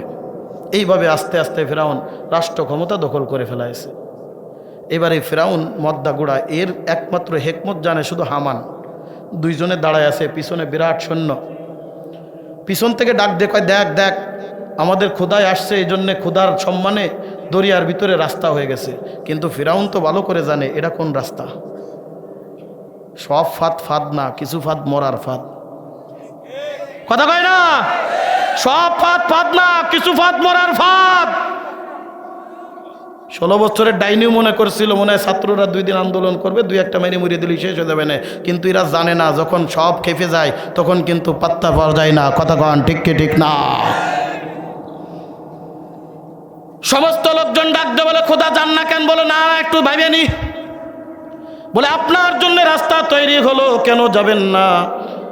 জিব্রাইল ডাক দে কয়, আল্লাহর সহ্য হচ্ছে না, দেখায় একটু কারিশমা দেখায় দি। বলে না না, তবে তুই একটা কাজ করতে পারিস, ফিরাউন মদ্দা ঘোড়ার উপরে বসা, তুই একটা মাদি ঘোড়া নিয়ে ফিরাউনের সামনে দিয়ে চলে যাবি, দেখবি ফিরাউন যাওয়া লাগবে না, জম তারে টানিয়ে ধরে নিয়ে চলে যাবে। ওই মদ্দা ঘোড়া দেখবি লাফাইতে লাফাইতে মেসি ঘোড়ার পাশ পাশ খালি ব্য ব্য করতে করতে দৌড়াবে। ঠিকই ওই রকম যখন সব দরিয়ার মাঝখানে আমার আল্লাহ ডাক দিয়ে কয়, নদীরে আগের মতো বহুমান হয়ে যা, হাঁটু পর্যন্ত পানির ভিতরে চুবায়া চুবায়া মারছে। জোরে জোরে কন সুবহানাল্লাহ। अल्लाह अल्लाह क्या मुबारक नाम है, अल्लाह अल्लाह आशिकू का काम है, अल्लाह अल्लाह आशिकू का काम है। ए दुनियार मानुष मने राखो, ए মানিকগঞ্জের যুবক কলিজার টুকরা মুরব্বী বাবা জিরারে, আল্লাহ পাক রব্বুল আলামিন ডাক দে বলে, দুনিয়ার মানুষ তোমরাও যদি দ্বীনের উপরে থাকো, তোমরাও যদি কোরআনের উপরে থাকো, আমি আল্লাহ পাক রব্বুল আলামিন ওয়াদা করে দিলাম, কত আইলো আর গেল, কত আইলো আর গেল, কেউ যখন পাত্তা পায় নাই, এই দাদা বাবুদের লক্ষ্য চাঙ্গানি তোরা তজ্জ করবি না, একবার নারায়ে তাকবীর আল্লাহু আকবার দিয়া সামনের দিকে আগায়া যাবি, দেখবি গোমূত্র খাওয়া পাটিরা এমন ভাবে পালায়ে গেছে, পথ খুঁজে পাবে না। জোরে জোরে বলেন কথা ঠিক কি ঠিক না? এই কোরআন নাজিল করেছেন কে? জোরে বলেন কে? এই কোরআনের ইবাদতের জিম্মাদারি কার? এই কোরআনের সম্মান দিয়েছেন কে? এ বন্ধু গভীর মনোযোগ, আজকে কোরআনের মহত্ব বুঝি না, আজকে কোরআনের গুরুত্ব বুঝি না। কোরআন কত বড়, আল্লাহ পাক রব্বুল আলামিনের বড় কিতাব, এটা আমরা বুঝি না, যার কারণে কোরআনের সাথে থাকতে চাই না। আজকে মনে করি গান বাজনা হইলে রাত যত গভীর হয়, গান বাজনার ভিতরে মজমা তত জমে যায়, কিন্তু দেখবেন এই কোরআনের মহত্ব যার ভিতরে চলে আসে, ও রাতকে রাত মনে করে না, দিনকে দিন মনে করে না, কোরআনের জন্য নিজের জীবন পর্যন্ত বিলীন করে দিতে চায়। জোরে জোরে কোন কথা ঠিক কি ঠিক না? আল্লাহ পাক রব্বুল আলামিন বলেন, সংক্ষিপ্ত আকারে কয়েকটি কথা আলোচনা করে আমার আলোচনার ইতি টানবো ইনশাআল্লাহ। এ মানিকগঞ্জের মুসলমান, আমি আপনাদেরকে বেশিক্ষণ কষ্ট দিব না। এই কোরআনুল কারীম আল্লাহ পাক রব্বুল আলামিন আমার আপনার নবীর উপরে একদিন দুই দিন নয়, 1 মাস 2 মাস নয়, 1 বছর 2 বছর নয়, দীর্ঘ 23টা বছর পর্যন্ত কখনো কখনো একটি আয়াত, কখনো কখনো আধা আয়াত, কখনো কখনো একটি সূরা, কখনো আধা সূরা, এইভাবে আল্লাহ পাক রব্বুল আলামিন 23 বছরে কোরআনুল কারীম নাজিল করেছে। নাজিল করে আল্লাহ পাক রব্বুল আলামিন কোরআনুল কারীমের শুরুতেই ঘোষণা করে দিচ্ছে, দুনিয়ার মানুষ আমি এমন একটা কিতাব আমি আমার রাসূলের উপরে নাজিল করে দিলাম, আলিফ লাম মিম, যালিকাল কিতাবু লা রাইবা ফীহি হুদাল লিল মুত্তাকিন। আল্লাহ পাক রব্বুল আলামিন ডাক দিয়ে বলেন, আমি আমার নবীর উপরে এমন একটা কিতাব নাজিল করলাম, যেই কিতাবের মধ্যে কোনো ভুল নাই, ভুলের কোনো অবকাশ নাই, যেই কিতাবের মধ্যে কোনো সন্দেহ নাই, সন্দেহের কোনো অবকাশ নাই। এতটুক বলেই আল্লাহ পাক রব্বুল আলামিন ক্ষান্ত করেন নাই। আবার কোরআনুল কারীমে সূরাতুল বাকারার একেবারে শুরুর দিক থেকেই আল্লাহ পাক রব্বুল আলামিন ঘোষণা করে দিচ্ছে, বান্দা মনে রাখো, এই পৃথিবীর মধ্যে যত লেখক তার লেখনী লিখেছে, যত কবি তার কবিতার বই লিখেছে, যত সাহিত্যিক তার সাহিত্যের বই লিখেছে, দেখবেন প্রত্যেক কবি, প্রত্যেক সাহিত্যিক, প্রত্যেক লেখক তার ভূমিকার ভিতরে লিখে রাখে, আমার এই বইয়ের ভিতরে যদি কোনো প্রকার ভুল ভ্রান্তি থাকে দয়া করে জানাবেন, পরবর্তী সংস্করণে সেটাকে আমরা পরিবর্তন করে দিব। আমার আল্লাহ ডাক দিয়ে বলেন, না না, আমি আমার রাসূলের উপরে এমন একটা কিতাব নাজিল করলাম, যেই কিতাবের মধ্যে কোনো ভুল নাই, ভুলের কোনো অবকাশ নাই। এতটুক বলেই আমার আল্লাহ ক্ষান্ত করে নাই, ডাক দিয়ে বলে, বান্দা আমি আল্লাহ তোমাদেরকে আবার চ্যালেঞ্জ ঘোষণা করে দিচ্ছি। সূরাতুল বাকারা কোরআনুল কারীমের 5 নম্বর পৃষ্ঠা। মনে রাখবেন বন্ধু, প্রয়োজনে নোট করে রাখবেন, আমি আমার পক্ষ থেকে একটি বানিয়ে কথা বলার জন্য সুদূর যশোর থেকে এখানে আসি নাই। এ কলিজার টুকরা যুবক মুরব্বী বাবা জিরারে, এ পর্দার অন্তরালের মাগো, প্রয়োজনে নোট করে তাফসিরগুলো দেখে নিতে পারেন। কোরআনুল কারীমের 5 নম্বর পৃষ্ঠা সূরাতুল বাকারার 23 নম্বর আয়াত আল্লাহ পাক রব্বুল আলামিন কোরআনুল কারীমের মধ্যে ঘোষণা করে দেয়, ওয়া ইন কুনতুম ফি রাইবিম মিম্মা নাযালনা আলা আবদিনা ফাআতু বিসূরাতিম মিন মিসলিহি ওয়াদউ শুহাদাআকুম লাকুম মিন দুনিল্লাহি ইন কুনতুম সাদিকিন।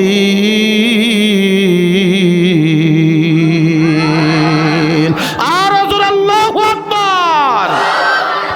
আল্লাহ পাক রব্বুল আলামিন কুরআনুল কারীমের 5 নম্বর পৃষ্ঠা সূরাতুল বাকারার 23 নম্বর আয়াত আল্লাহ পাক রব্বুল আলামিন ঘোষণা করে দেই, দুনিয়ার মানুষ শোনো, আমি শুধুই বলি নাই, কোরআনের মধ্যে কোনো ভুল নাই, ভুলের কোনো অবকাশ নাই। আমি আল্লাহ চ্যালেঞ্জ ঘোষণা করে দিলাম, দুনিয়ার মানুষ যেটা বানায় ওইটারে কপি করা যায় কি যায় না? যার বাস্তব প্রমাণ বর্তমান চাই না, কথা কন ঠিক কি ঠিক না? চাই না এমন কোনো জিনিস নাই যার নকল আবিষ্কার করে নরমাল জিনিস আমাদের হাতে ধরাই দেয় না, তার নাম চাই না। জোরে কন কথা ঠিক কি ঠিক না? এ বন্ধু গভীর মনোযোগ, আল্লাহ পাক রব্বুল আলামিন যুগে যুগে যত নবী রাসূল প্রেরণ করেছেন, প্রত্যেক নবী রাসূলকে আল্লাহ পাক রব্বুল আলামিন স্পেশাল কিছু মুজিজা দিয়া এই পৃথিবীর জমিনে প্রেরণ করেছে। কি মুজিজা, কি মুজিজা? ওই জামানায় সব থেকে যেই বিষয়ে মানুষ পারদর্শী বেশি ছিল, ওই জামানায় সব থেকে বেশি যেই জিনিসটার প্রচলন ছিল, আল্লাহ পাক রব্বুল আলামিন ওই জিনিসটাই মুজিজা স্বরূপ আল্লাহ পাক নবী আলাইহিস সালামদের মধ্যে দিতেন।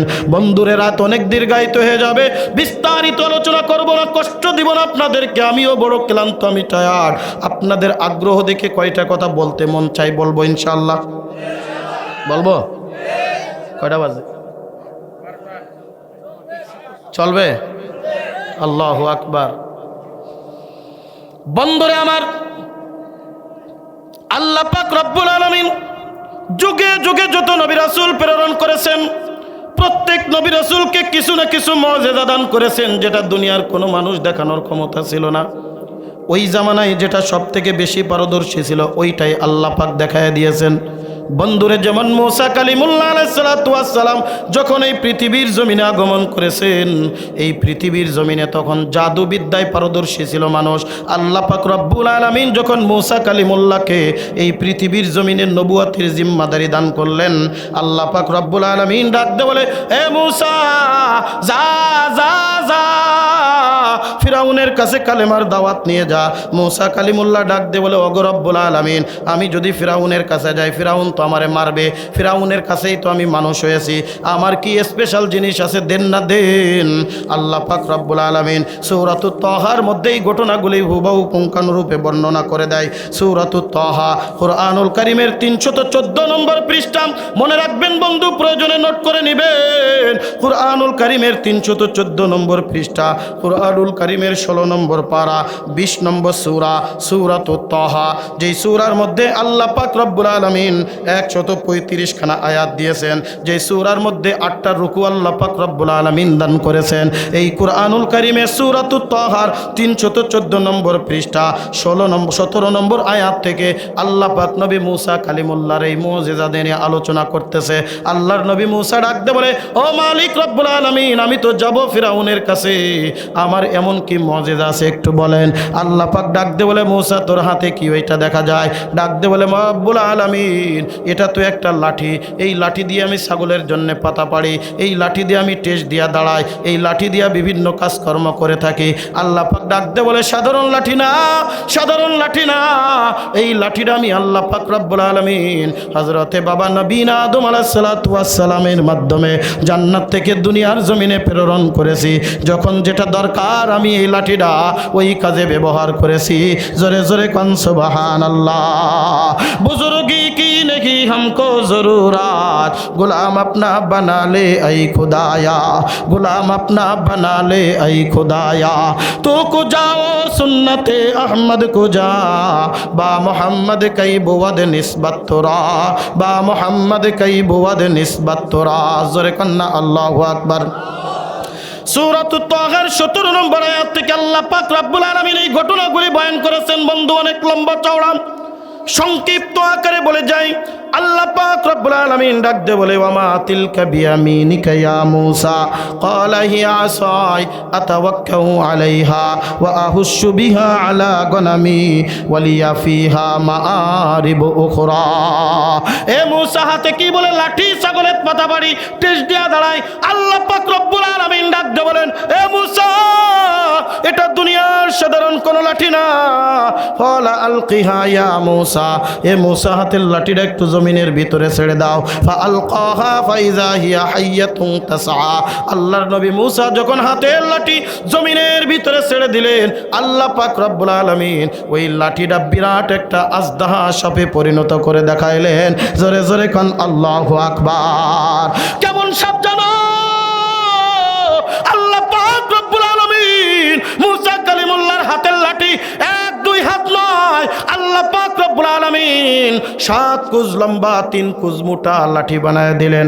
আরবিতে 1 কুজ সমান সমান 3 মাইল, 3 7 21 মাইল লম্বা, 3 তিরিকে 9 মাইল মোটা। কিতাবের ভিতরে লেখে ফিরাউনের কোনোদিন কোনো রোগবালা মুসিবত হয় নাই। আল্লাহ পাক রব্বুল আলামিনের কাছে আখিরাতের বিনিময়ে দুনিয়া চেয়ে নিয়েছিলেন, যার কারণে ফিরাউনের কোনোদিন রোগবালা মুসিবত হয় নাই। কিন্তু কিতাবের ভিতরে লেখে একবার মাত্র ফিরাউন 70 বার পায়খানা করেছিল। পাতলা পায়খানা হয়েছে 70 বার। কয়বার? জোরে কোন বন্ধুরে আমার। তাফসীর ইবনে কাসির খুলে দেখবেন, আয়াতের ব্যাখ্যাগুলি পড়ে দেখবেন। আল্লাহর নবী মূসা যখন ফিরাউনের দরবারে গিয়ে হাতের লাঠি জমিনে ছেড়ে দিলেন, ফিরাউনের সিংহাসন ছিল 70 গজ লম্বা। ওই সিংহাসনের উপরে বসতেন আল্লাহর নবী মূসা। যখন দেখবেন ওই চেয়ারম্যানের দ্বারে কাছে ঘেঁষতে দেয় না। চেয়ারম্যান সুদ খায় না, ঘুষ খায় না। চামুচরা ডাক দিয়ে কয়, খবরদার চেয়ারম্যানের কাছে জাতি পারবা না, জাতি পারবা নিচের থেকে একটা বান্ডিল ঢুকা। আমার ডাক দেখায়, চিন্তার করার নাই। মূসা জাদু দেখায়, ভয় দেখাইতে চায়। আমাদের কাছে জাদুকরের অভাব নাই।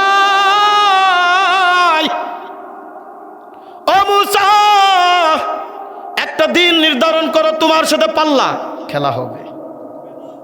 কথা কয় না? আমরা তখন বলেছিলাম শামীম ওসমান, তুই কি খেলবি? তোদের বাবা দাদারা খেলেছিল, পারে নাই। আল্লাহর নবী মূসার সাথে খেলছে, পারে নাই। ফিরাউন পারে নাই। আল্লাহর নবী হযরতে ইব্রাহিম খলিলুল্লাহর সাথে নমরুদ খেলেছে, পারে নাই। আবু জাহেল আল্লাহর নবীর সাথে খেলেছে, পারে নাই। আরে উতবা সাইবা সাহাবা ইকরামের সাথে খেলেছে, পারে নাই। তোরা কি খেলবি? তোরা আউট হয়ে যাবি, আমরা ঠিকই ছক্কা মারব। আল্লাহ পাক রব্বুল আলামিন আমাদের কথা 100 দেখায় দিয়েছে। যারা ওই রাত্রের অন্ধকারে বিভিন্ন সভা সেমিনারে আর টক শোতে বলে খেলা হবে, আজকে তারা দুনিয়ার জমিনে পলাতক অবস্থায় আজকে ঠিকই নুরানি সহ উলামা ইকরাম বাংলার জমিনে হুঙ্কার ছেড়ে কথা বলে। জোরে জোরে কোন কথা ঠিক কিনা? একটা কথা স্পষ্ট করে বলি, এটা নুরানির পাওয়ার না, এটা কোরআনের পাওয়ার। কথা বলেন ঠিক কিনা? এটা নুরানির কোনো ক্রেডিট না। রাত 12টা বেজে গেছে, আপনার এখানে বসে আছেন আমি নুরানিরে দেখার জন্য না, কোরআনের কথা শোনার জন্য। কথা বলেন ঠিক কি ঠিক না? আজকে যদি কোরআনের কথা না বলিয়া আমি যদি আমার বাপদাদার কিচ্ছা বলতাম, একজনও কি এখানে বসতেন? কথা কন না কেন? একজনও বসতেন না। হুজুর কোরআনের কথা বলেন, সারা রাত বসবো, আপনার কথা 1 সেকেন্ডও শুনবো না। এই তো গত বছর যখন ওই সৈরাচাররা ছিল জামালপুরে সরিষাবাড়ি মাহফিলে গিয়েছিলাম, এক টাকলা ছিল, কয় ইসলাম থাকবে না, ইসলাম মানি না। ওই টাকলা আজকে সব শেষ, কিন্তু আমরা আছি। কথা কন ঠিক কিনা? ওই টাকলা আমার মাহফিলের প্রধান অতিথি। সরিষাবাড়ি জামালপুর ময়মনসিংহ টাঙ্গাইল এই অঞ্চলে একটু রাত বেশি করে। আপনারা মনে হয় সেই ঘেঁষা পাইছেন, একটু সেই সোয়া একটু মনে হয় পাইছেন, কারণ এই পাশ থেকে তো এই যে মির্জাপুর কাছাকাছি, তো এই কারণে টাঙ্গাইলে সোয়া একটু পাইছে, এই কারণে 11টার পরে উঠেছে। হ্যাঁ বন্ধুরে আমার, ওই টাকলায় উইটা গেছে রাত তখন 12:30 বাজে, আমার বয়ান চলতেছে। হুজুর থামেন, আমার একটু কথা কই, আবার আর এক জায়গায় যাইতে হবে। মাত্র 3 মিনিট কথা বলেছে, 3 মিনিটের মধ্যে মাত্র সামনে মনে হয় 10-15 জন বসে। আমি বললাম, আমার ওয়াজ করবো কি? আল্লাহুম্মা আমিন। টাকলা শেষ পর্যন্ত স্বীকার করতে বাধ্য হয়েছে, 3 মিনিটই সব গেল, আর হুজুরির সময় মাঠ ভরে রয়েছে। কেমনে কি? এটা আমার কথা না, এটা কার কথা? এটা আমার জন্য বসে নাই। আমি যদি আজকে দাড়ি চাইছে, প্যান্ট শার্ট পরে, বড় ইন করে, বড় একটা পাজেরো গাড়ি নিয়ে এখানে এসে যদি বলি 10 মিনিট ওয়াজ করব, তার জন্যে 10টা করে টাকা দেবো। কয় থাক আপনার টাকা, আমরা যে ঘুমালাম। কথা কন ঠিক কি ঠিক না? এই জন্যে তো দেখেন ওরা টাকা দিয়া লোক পায় না, আর আল্লাহর জন্যে দ্বীনের জন্যে যখন ডাক দেয় মানুষ পঙ্গপালের মতো সুইটা চলে যায়। কথা কন ঠিক কি ঠিক না? ওরা লক্ষ লক্ষ টাকা দিয়ে লোক জমা করতে পারে না, আর ইসলাম গুলা আল্লাহর জমিনের জন্য দ্বীনের জন্য যখন ডাকে নিজের গাটির টাকা খরচ করে ঢাকায় যায়। কথা বলেন ঠিক কিনা? বন্ধুরে আমার, হামান ডাক দিয়ে কইব ফিরাউন চিন্তার কোনো কারণ নাই, আমরা জাদুকর একত্রিত করব। হামান মন্ত্রী পরিষদের ভিতরে ঘোষণা করে দিল, এই অঞ্চলের মধ্যে যত জাদুকর আছে সব একত্রিত করো। ঢেলা পেটিয়ে দেওয়া হলো, ঢেলা পেটিয়ে দেওয়া হলো। কোথায় কোন জাদুকর? বাচ্চা নিজে ডেকেছে, খোদা নিজে ডেকেছে। যারা আসবে তাদেরকে পুরস্কৃত করা হবে। যারা জাদু জানো তারা চলে আসবা অমুক দিন দুপুর বেলায়, ঠিক অমুক মাঠের মধ্যে। আল্লাহর নবী মুসা ডাক দিয়ে কয়, ফিরাউন আমি তোমার সাথে খেলতে পারি, শর্ত আছে। ফাঁকা মাঠে খেলবো না, ফাঁকা মাঠে খেলবো না, খেলার জন্য দর্শক থাকা লাগবে। আমি তো পারবো না, আপনি ঢেলা পেটায় দেন। এই মিশরের অঞ্চলের মধ্যে যত লোক আছে কোনো লোক যেন এখান থেকে না বাড়ি না থাকে, প্রত্যেকটা লোক যেন মাঠের চতুর্পার্শ্বে দর্শক হিসেবে থাকে। আর তার আপনি যত পারেন নিয়ে আসেন, আমি একা আল্লাহর জন্যে দ্বীনের জন্যে দাঁড়ায় গেলাম। বন্ধুরে আমার, দিন তারিখ নির্দিষ্ট হয়ে গেল। ওই দিন সকাল থেকে জাদুকরেরা আসা শুরু করে দিল। আস্তে আস্তে 1 2 3 4 5, আস্তে আস্তে 1000 2000 3000 5000 50000 গুনতে গুনতে 70000। এক পাশে 70000, আর এক পাশে মাত্র আল্লাহর নবী মুসা কালিমুল্লাহ। 70000 জাদুকরের এক হাতে লাঠি আর এক হাতে রশি। বলেন তো 70 গুণ 2 কত হয়? 1,40,000। এক হাতে লাঠি, এক হাতে রশি। মুসা কালিমুল্লাহ বিরাট মাঠ তৈরি করলেন।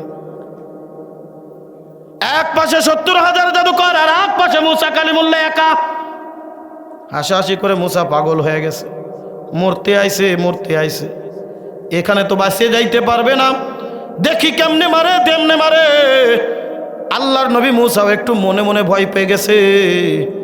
এতক্ষণ তো বাহাদুরি দেখাইছি একা একা, 1,40,000 সাপ মাঠের ভিতরে কিলবিল কিলবিল করে। আল্লাহ পাক রব্বুল আলামিন কুরআনুল কারীমের 317 নম্বর পৃষ্ঠা, সূরাতুত তাহার 67 নম্বর আয়াত, আল্লাহ পাক রব্বুল আলামিন আল্লাহর নবী মুসা আলাইহিস সালাতু ওয়াস সালামের এই ঘটনা নকল করেছেন। শুনতে ভালো লাগলেও আমি নিজের কিচ্ছা বানিয়ে বলতেছি না। উলামা ইকরাম আছে, সরাসরি কোরআনে যেভাবে আছে আমি কোরআনের কথাগুলো আপনাদের কাছে রিপ্লাই করে যাচ্ছি। আল্লাহ পাক বলেন, যখন 70,000 ওই জাদুকর এসে এক হাতের রশি আর এক হাতের লাঠি যখন জমিনের ভিতরে ছাইড়া দিছে, সর্বপ্রথম ওই 70,000 জাদুকরে ডাক দেয় বলে, মুসা ক্বালা বাল আলকুম। মুসা আলাইহিস সালামকে বলতেছে, ক্বালু ইয়া মুসা ইম্মা আন তুলকিয়া ওয়া ইম্মা আন নাকুনা আউওয়ালা মান আলকা। মুসা খেলা এবার শুরু হবে, তুমি আগে লাঠি ছাড়বা না আমরা আগে লাঠি ছাড়ব? আল্লাহর নবী মুসা ডাক দিয়ে কয়, মুসলমান কখনো কারোর গায়ে আগে আঘাত করে না, কিন্তু মুসলমানের লেজে যদি কেউ পাড়া দেয় বাঘের মতো হুঙ্কার দিয়া রয়্যাল বেঙ্গল টাইগারের মতো এক থাবাই যাবাই কাদা খাত। জোরে জোরে কোন কথা ঠিক কি ঠিক না?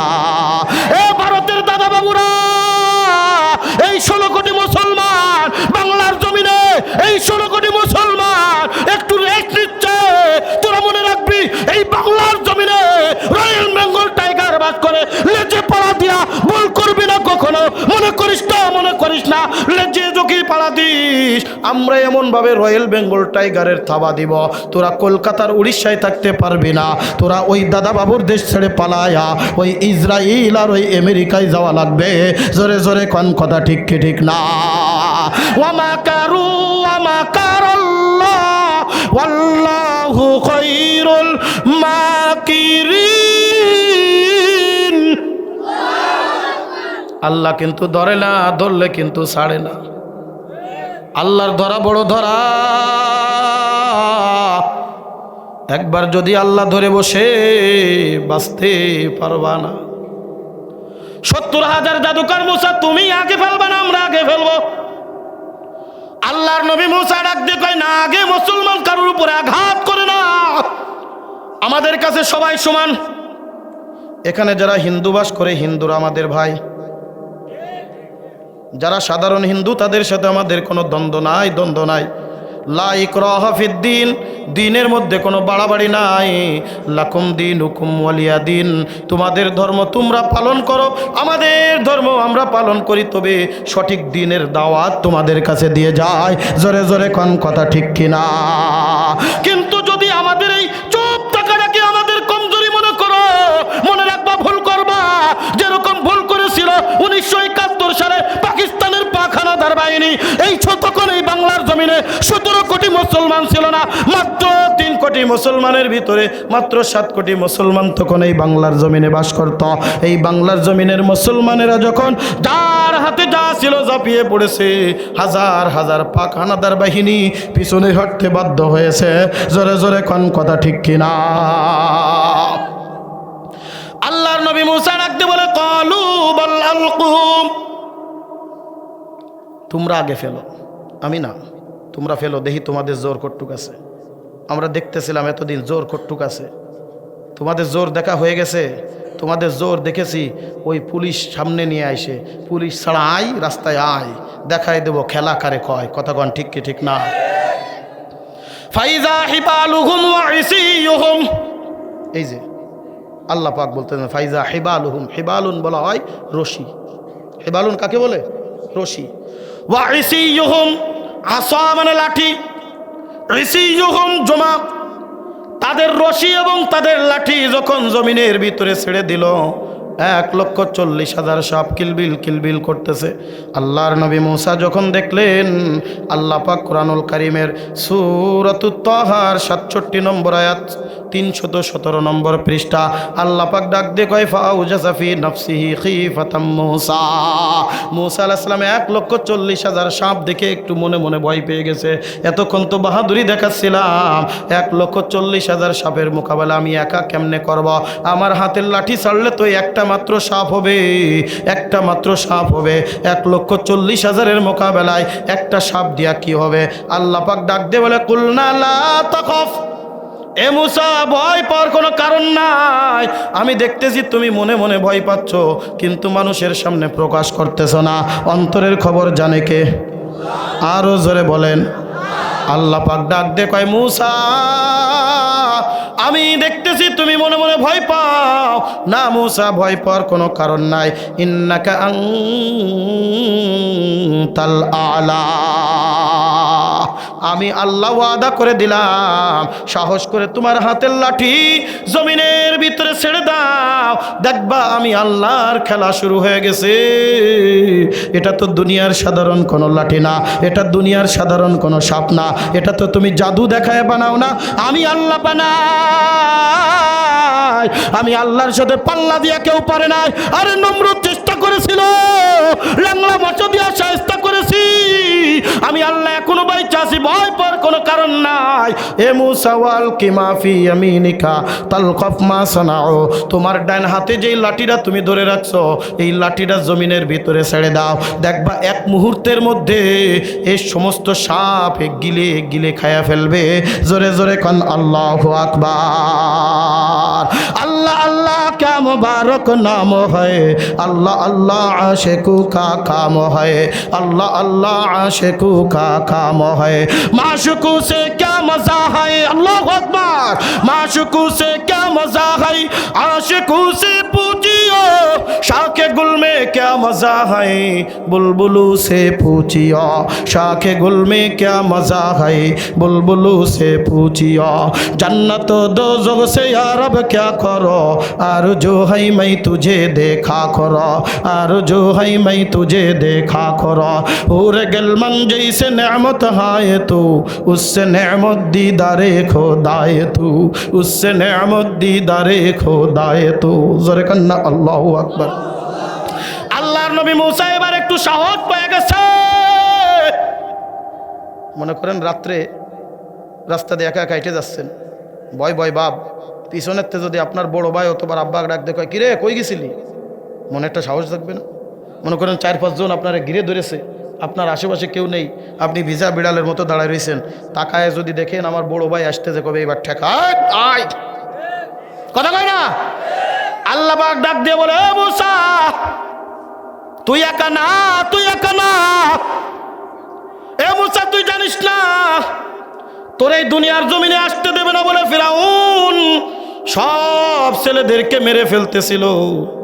আমি আল্লাহ নিজ কুদরতিভাবে দরিয়ার ভিতরে ঠেলে দেওয়ার পরেও ওই ফিরাউনের বাড়ি মানুষ করেছি আমি তোরে। এ মুসা তুই যখন একজনরে চট দিয়া মেরে ফেলেছিলি, আমি আল্লাহ তোরে বানায় মাদায়েন শহরে পাঠাইয়াছিলাম, শুআইব আলাইহিস সালামের মেয়ের সাথে বিয়া দেয়া দিলাম, তোরে আমি আবার শক্তিশালী করে দুনিয়ার জমিনে পাঠাইলাম, আবার এই মাদায়েন শহরে এই মিশরের ভিতরে আমি তোরে বানাইলাম। তুই তো একা না, তুই তো একা না, আমি আল্লাহ তোর সাথে আছি, সাহস করে একবার তুই ঢাইলা দে। এ আল্লাহ, এ দুনিয়ার মানুষ, এ মানিকগঞ্জের যুবক মুরব্বী বাবাজিরা রে, ওই আল্লাহ আছে না নাই? ওই আল্লাহর মনে হয় শক্তি একটু না একটু কমিয়ে গেছে। মানুষের যখন বয়স হয়ে যায় শক্তি বাড়ে না কমে? আমার যে শক্তি আছে, আমার এই চাচার কি সেই শক্তি আছে?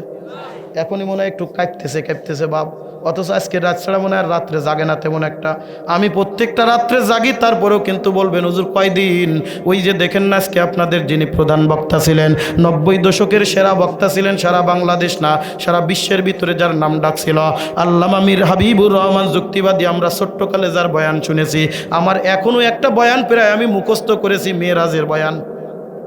হাবিবুর রহমান যুক্তিবাদীর একটা কঠিন বয়ান আছে, মেয়েরাজের বয়ান। বন্ধুরে আমার এখনো আমার বললে আমি একবার হুবহু হাবিবুর রহমান যুক্তিবাদী যেই কণ্ঠে যেইভাবে তিনি মেরাজের বয়ান করেছেন ওইভাবে আমি একবার মুখস্থ শোনায় দিতে পারবো, আমি নিজে মুখস্থ করেছি। বন্ধুরে আমার, যখন একটু বয়স হয়ে যায় মানুষের শক্তি সামর্থ্য কমে যায়। আল্লাহর কি শক্তি কমে গেছে? জোরে কন। এ বন্ধু, আল্লাহ পাক বুঝাইতে চান কেন এই ঘটনা কোরআনের মধ্যে দেয়, ডাক দিয়ে বলতেছে, দুনিয়ার মানুষ, আমি যেমন মূসাকে 70,000 জাদুকরের হাত থেকে বাঁচাইলাম, আমি যেমন মূসারে ফিরাউনের হাত থেকে বাঁচাইলাম, আমি যেমন মূসাকে হামানের হাত থেকে বাঁচাইলাম, আমি আল্লাহর শক্তি জাররা পরিমাণ কমে নাই, আমি আল্লাহর শক্তি জাররা পরিমাণ কমে যায় নাই।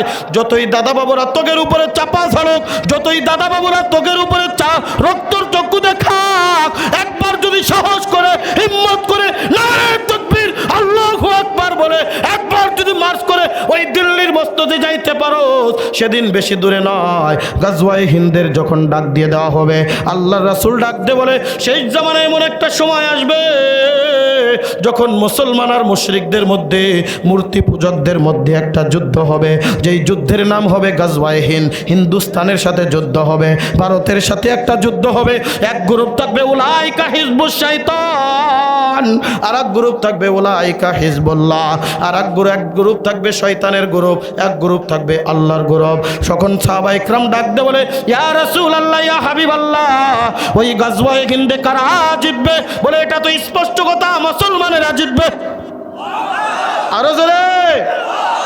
হযরত আবু হুরায়রা রাদিয়াল্লাহু তাআলা আনহু থেকে হাদিস বর্ণিত, আল্লাহর নবী ডাক দিয়ে বলেন, তোমরা যদি ওই যুদ্ধটা পেয়ে যাও তাহলে মনে রাখো বদরের যুদ্ধে যারা শহীদ হয়েছে, উহুদের যুদ্ধে যারা শহীদ হয়েছে, আমার জামানায় যত যুদ্ধের ময়দানে শহীদ হয়েছে, যেই ফজিলত অর্জন করেছে তোমরা, তোমাদের সাহাবা ইকরাম যেই ফজিলত অর্জন করেছে, ওই গজওয়ায়ে হিন্দের ভিতরে যারা শাহাদাতের অমীয় সুধা পান করবে, আফজালুশ শুহাদা, বদরের যুদ্ধের থেকে উত্তম শহীদ, উহুদের যুদ্ধের থেকে উত্তম শহীদ। আরে ওই যে দুনিয়ার ভিতরে যত যুদ্ধ হয়েছে, যত জিহাদ হয়েছে, সব যুদ্ধের থেকে বড় শহীদ হবে তারা যারা ওই গাজওয়ায়ে হিন্দের শহীদ হবে।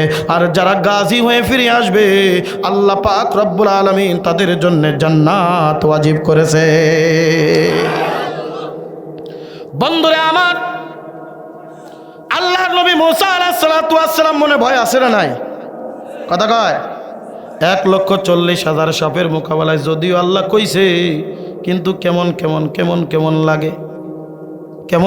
লাগে। আল্লাহর নবী মুসা আলাইহিস সালাতু ওয়াস সালাম জমিনের ভিতরে যখন লাঠিটা জমিনের ভিতরে ছাইড়া দিছে। 7 কোজ লম্বা, 3 কোজ মোটা, 21 মাইল লম্বা, 9 মাইল মোটা একটা সাপ, অজগর, ডেকি, কথা কয় না। ফস যখন করছে, এ বন্ধু তাফসির ইবনে কাসির খুলে দেখবেন, আমি তাফসির ইবনে কাসির পড়াই, তাফসির ইবনে কাসির খুলে দেখবেন, ওই 1,70,000 সাপ মাথা এরকম নিচে, এতক্ষণ 1,40,000 সাপ, এ কয় ফস, এ কয় ফস। দেখেন না কয়েকটা মোরগ এক জায়গায় রাখলে একটা আর একটা ঠুয়াই, কথা কয় না, একটা আর একটা ঠুয়াই। এতক্ষণে এটা ফস করে ওইটা ফস করে, এটা এদিকটা বস ওদিকটা বস। বস আইছে, বস, কথা কয় না, বস আইসা গেছে। সাপ সব মাথা নত করে দিছে। আল্লাহর নবী মুসা হাতের লাঠি জমিনের ভিতরে ছাইড়া দিয়া চক্ষুটা বন্ধ করেছে। চক্ষু খুলে দেখে একটা সাপ নাই, শুধু মুসার সাপ খালি গজরায়। আর কই, আর কই, আর কই, আর কই, আর কই, আল্লাহু আকবার। আরো দাও বন্ধুরে আমার। ওই 70,000 জাদুকর এটা দেখছে কি দেখে নাই, কথা কয় না। 70,000 জাদুকর একজন আর একজনের দিকে এরকম তাকাই, বস কি হইলো, আপনি না আমার গুরু, আপনার গুরুদেব আর একজন আছে, ও বস কি হয়েছে, আমিও তো কিছু বুঝলাম না, আমিও তো কিছু বুঝলাম না। আল্লাহর নবী মুসা এবার একটু মনের ভিতরে সাহস হয়েছে, বুক টান টান করে দাঁড়ায়, কয় দেখ ফিরাউন দেখ, আর আছে বাপ দিছে, আর আছে। ফিরাউন কয় এখান থেকে চল না, খবর আছে। ফুলাফান যেভাবে খেপছে, জিডারে ফাঁসছে সেটারে ন্যাংটারে ছাড়তেছে। খালাম্মা ডাক দিয়ে কয় তাড়াতাড়ি কর, ও ওয়াকার, সেনাবাহিনীর প্রধান ওয়াকার না, এ ওয়াকারুজ্জামান তাড়াতাড়ি কর, ক্যান্টনমেন্টের থেকে আর এক ক্যান্টনমেন্টে পাঠা। আমারে যদি পাঠাস ওই কি বলে সংসদ ভবনের সামনে, সংসদ ভবনের গদি যেরকম ছিঁড়েছে হাওয়া, ওই যে কি বলে তার ওই বাসভবনের যেইভাবে মাছ আর ওই কি বলে হাঁসগুলো যেভাবে ছিঁড়ে ছিঁড়িয়ে নিয়ে চলে আসে, আমার শাড়ি ব্লাউজ পর্যন্ত নিয়ে গেছে, তাও থই নাই। আমারে যদি পায়, আমারে যদি পায় 1 মিনিটে সব খাইয়ে ফেলাই দেবে, মুসা আলাইহিস সালামের সাপের মতো। জোরে জোরে কোন কথা ঠিক কি ঠিক না। ওমা কারু ওমা কারাল্লাহ ওয়াল্লাহু খায়রুল মাকিরিন। মুসা আলাইহিস সালাম ডাকতে কয় আর আছে। ফিরাউন ডাকতে কয় হামান জলদি করে ভাগ। বাপ ভালো রনেছে না, 70,000 জাদুকর এইবার একযোগে ডাক দিয়ে কয় এ বুঝেছি বুঝেছি, এ দুনিয়ার কোনো সাপ হইতে পারে না। দুনিয়ার মধ্যে কত জাদু দেখলাম, ওর ভিতরে সব থেকে বড় জাদুকর, সব থেকে বড় জাদুকর যার নাম ছিল তিব। নাম কি? তিব। কিতাবের ভিতরে লেখে 650 বছর বয়স ছিল। কত? 650 বছর বয়স ছিল তিব নামক জাদুকর। এর পুরা মিশরের সবার জাদুকরের উস্তাদ ছিল। ওই উস্তাদ ডাক দেখে আমার 650 বছরের ইতিহাসে আমি এরকম জাদু তো জীবনে কোনো দিন দেখি নাই। বন্ধুরে, এক মাঠের ভিতরে যদি হাজার হাজার হরিণ ছেড়ে দেন, হাজার হাজার ভেড়া ছেড়ে দেন, আর হরিণগুলো যদি ভেড়াগুলো যদি ব্যা করে, একটা যদি রয়্যাল বেঙ্গল টাইগার যদি সুন্দরবনের থেকে আইনা ছেড়ে দেন, এ বন্ধু বলেন তো হাজার হাজার ভেড়া কি একটাও পাওয়া যাবে খুঁজা? আজু দৌড় কাইলু দৌড়। আমাদের গ্রাম্য একটা কথা আছে, আজু দৌড় কাইলু দৌড়। ওই তিব নামক জাদুকরদের প্রধান ডাক দেখো আমার জাদুকরেরা, আমার 650 বছরের ইতিহাসে এরকম জাদুক জীবনে কোনোদিন দেখি নাই। এ দুনিয়ার সাধারণ কোনো জাদুকর হইতে পারে না। বুঝেছি বুঝেছি, আমাদেরকে একটা পরীক্ষার জন্য পাঠানো হয়েছে। সমস্ত জাদুকর ডাক দে, ওই তিব নামক প্রধান ডাক দে কয় আয় আয় নাই, তোরা কি করবি জানি না। এই মূসা আলাইহিস সালামের সামনে আমরা সিজদায় পড়ে যাব, আমরা মাপ চেয়ে নেব। মূসা যে আল্লাহরে মানে ওই আল্লাহরে মানব, ফিরাউনের মতো গাধারে আমরা মানব না। আল্লাহু আকবার। এটা আমার কথা নয়, আল্লাহ পাক রব্বুল আলামিন কুরআনুল কারীমের 317 নম্বর পৃষ্ঠা সূরাতুত তাহার 70 নম্বর আয়াতের মধ্যে আল্লাহ পাক রব্বুল আলামিন ডাক দিয়ে বলেন, ফাউলকিয়াস সাহারাতু সুজদা ক্বালু আমান্না বিরব্বি হারুনা ওয়া মূসা।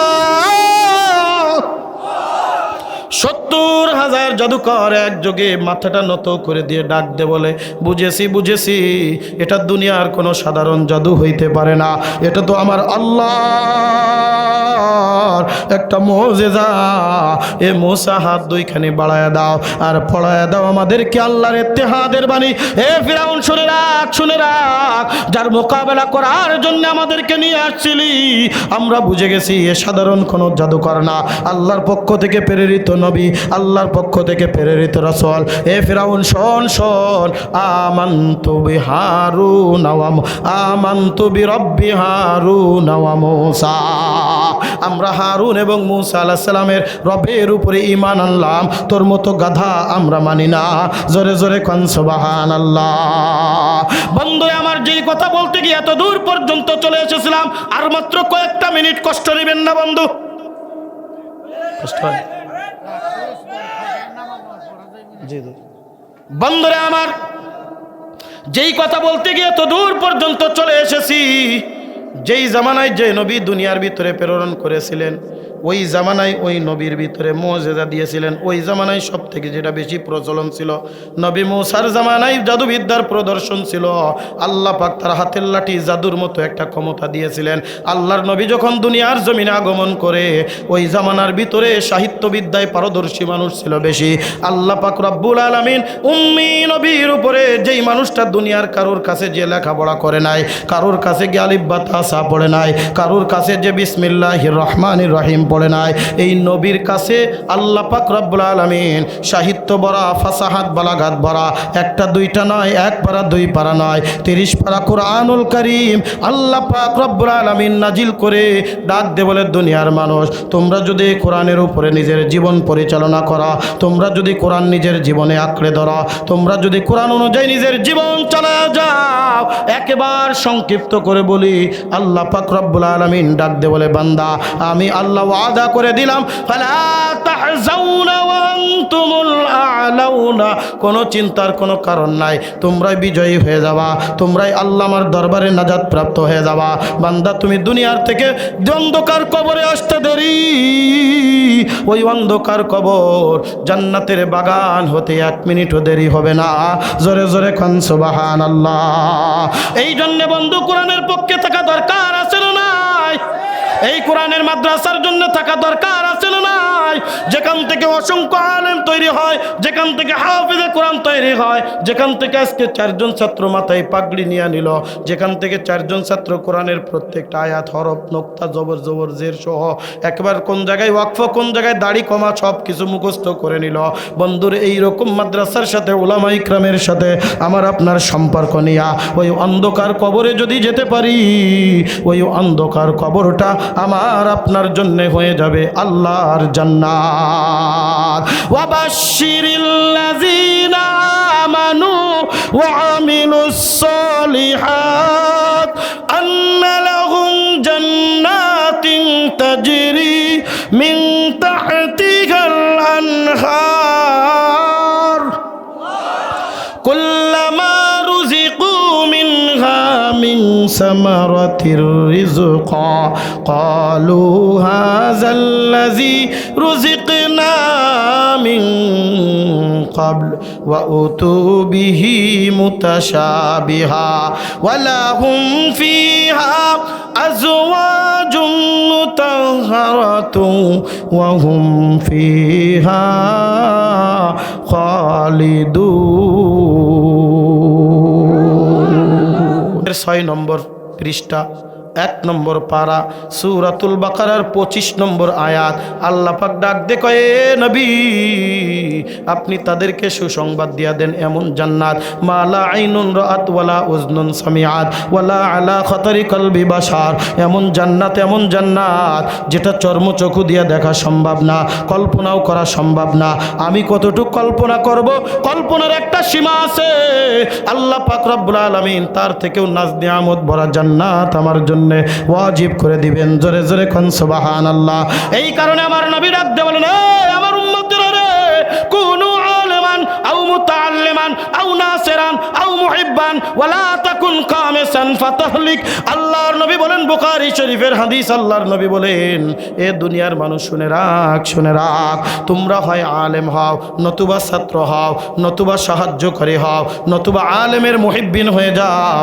ওয়ালা তাকুন খামেসাস, 5 নম্বর হয় না, আলেমের শত্রু হয় না, কোরআনের শত্রু হয় না, দ্বীনের শত্রু হয় না, ইসলামের শত্রু হয় না।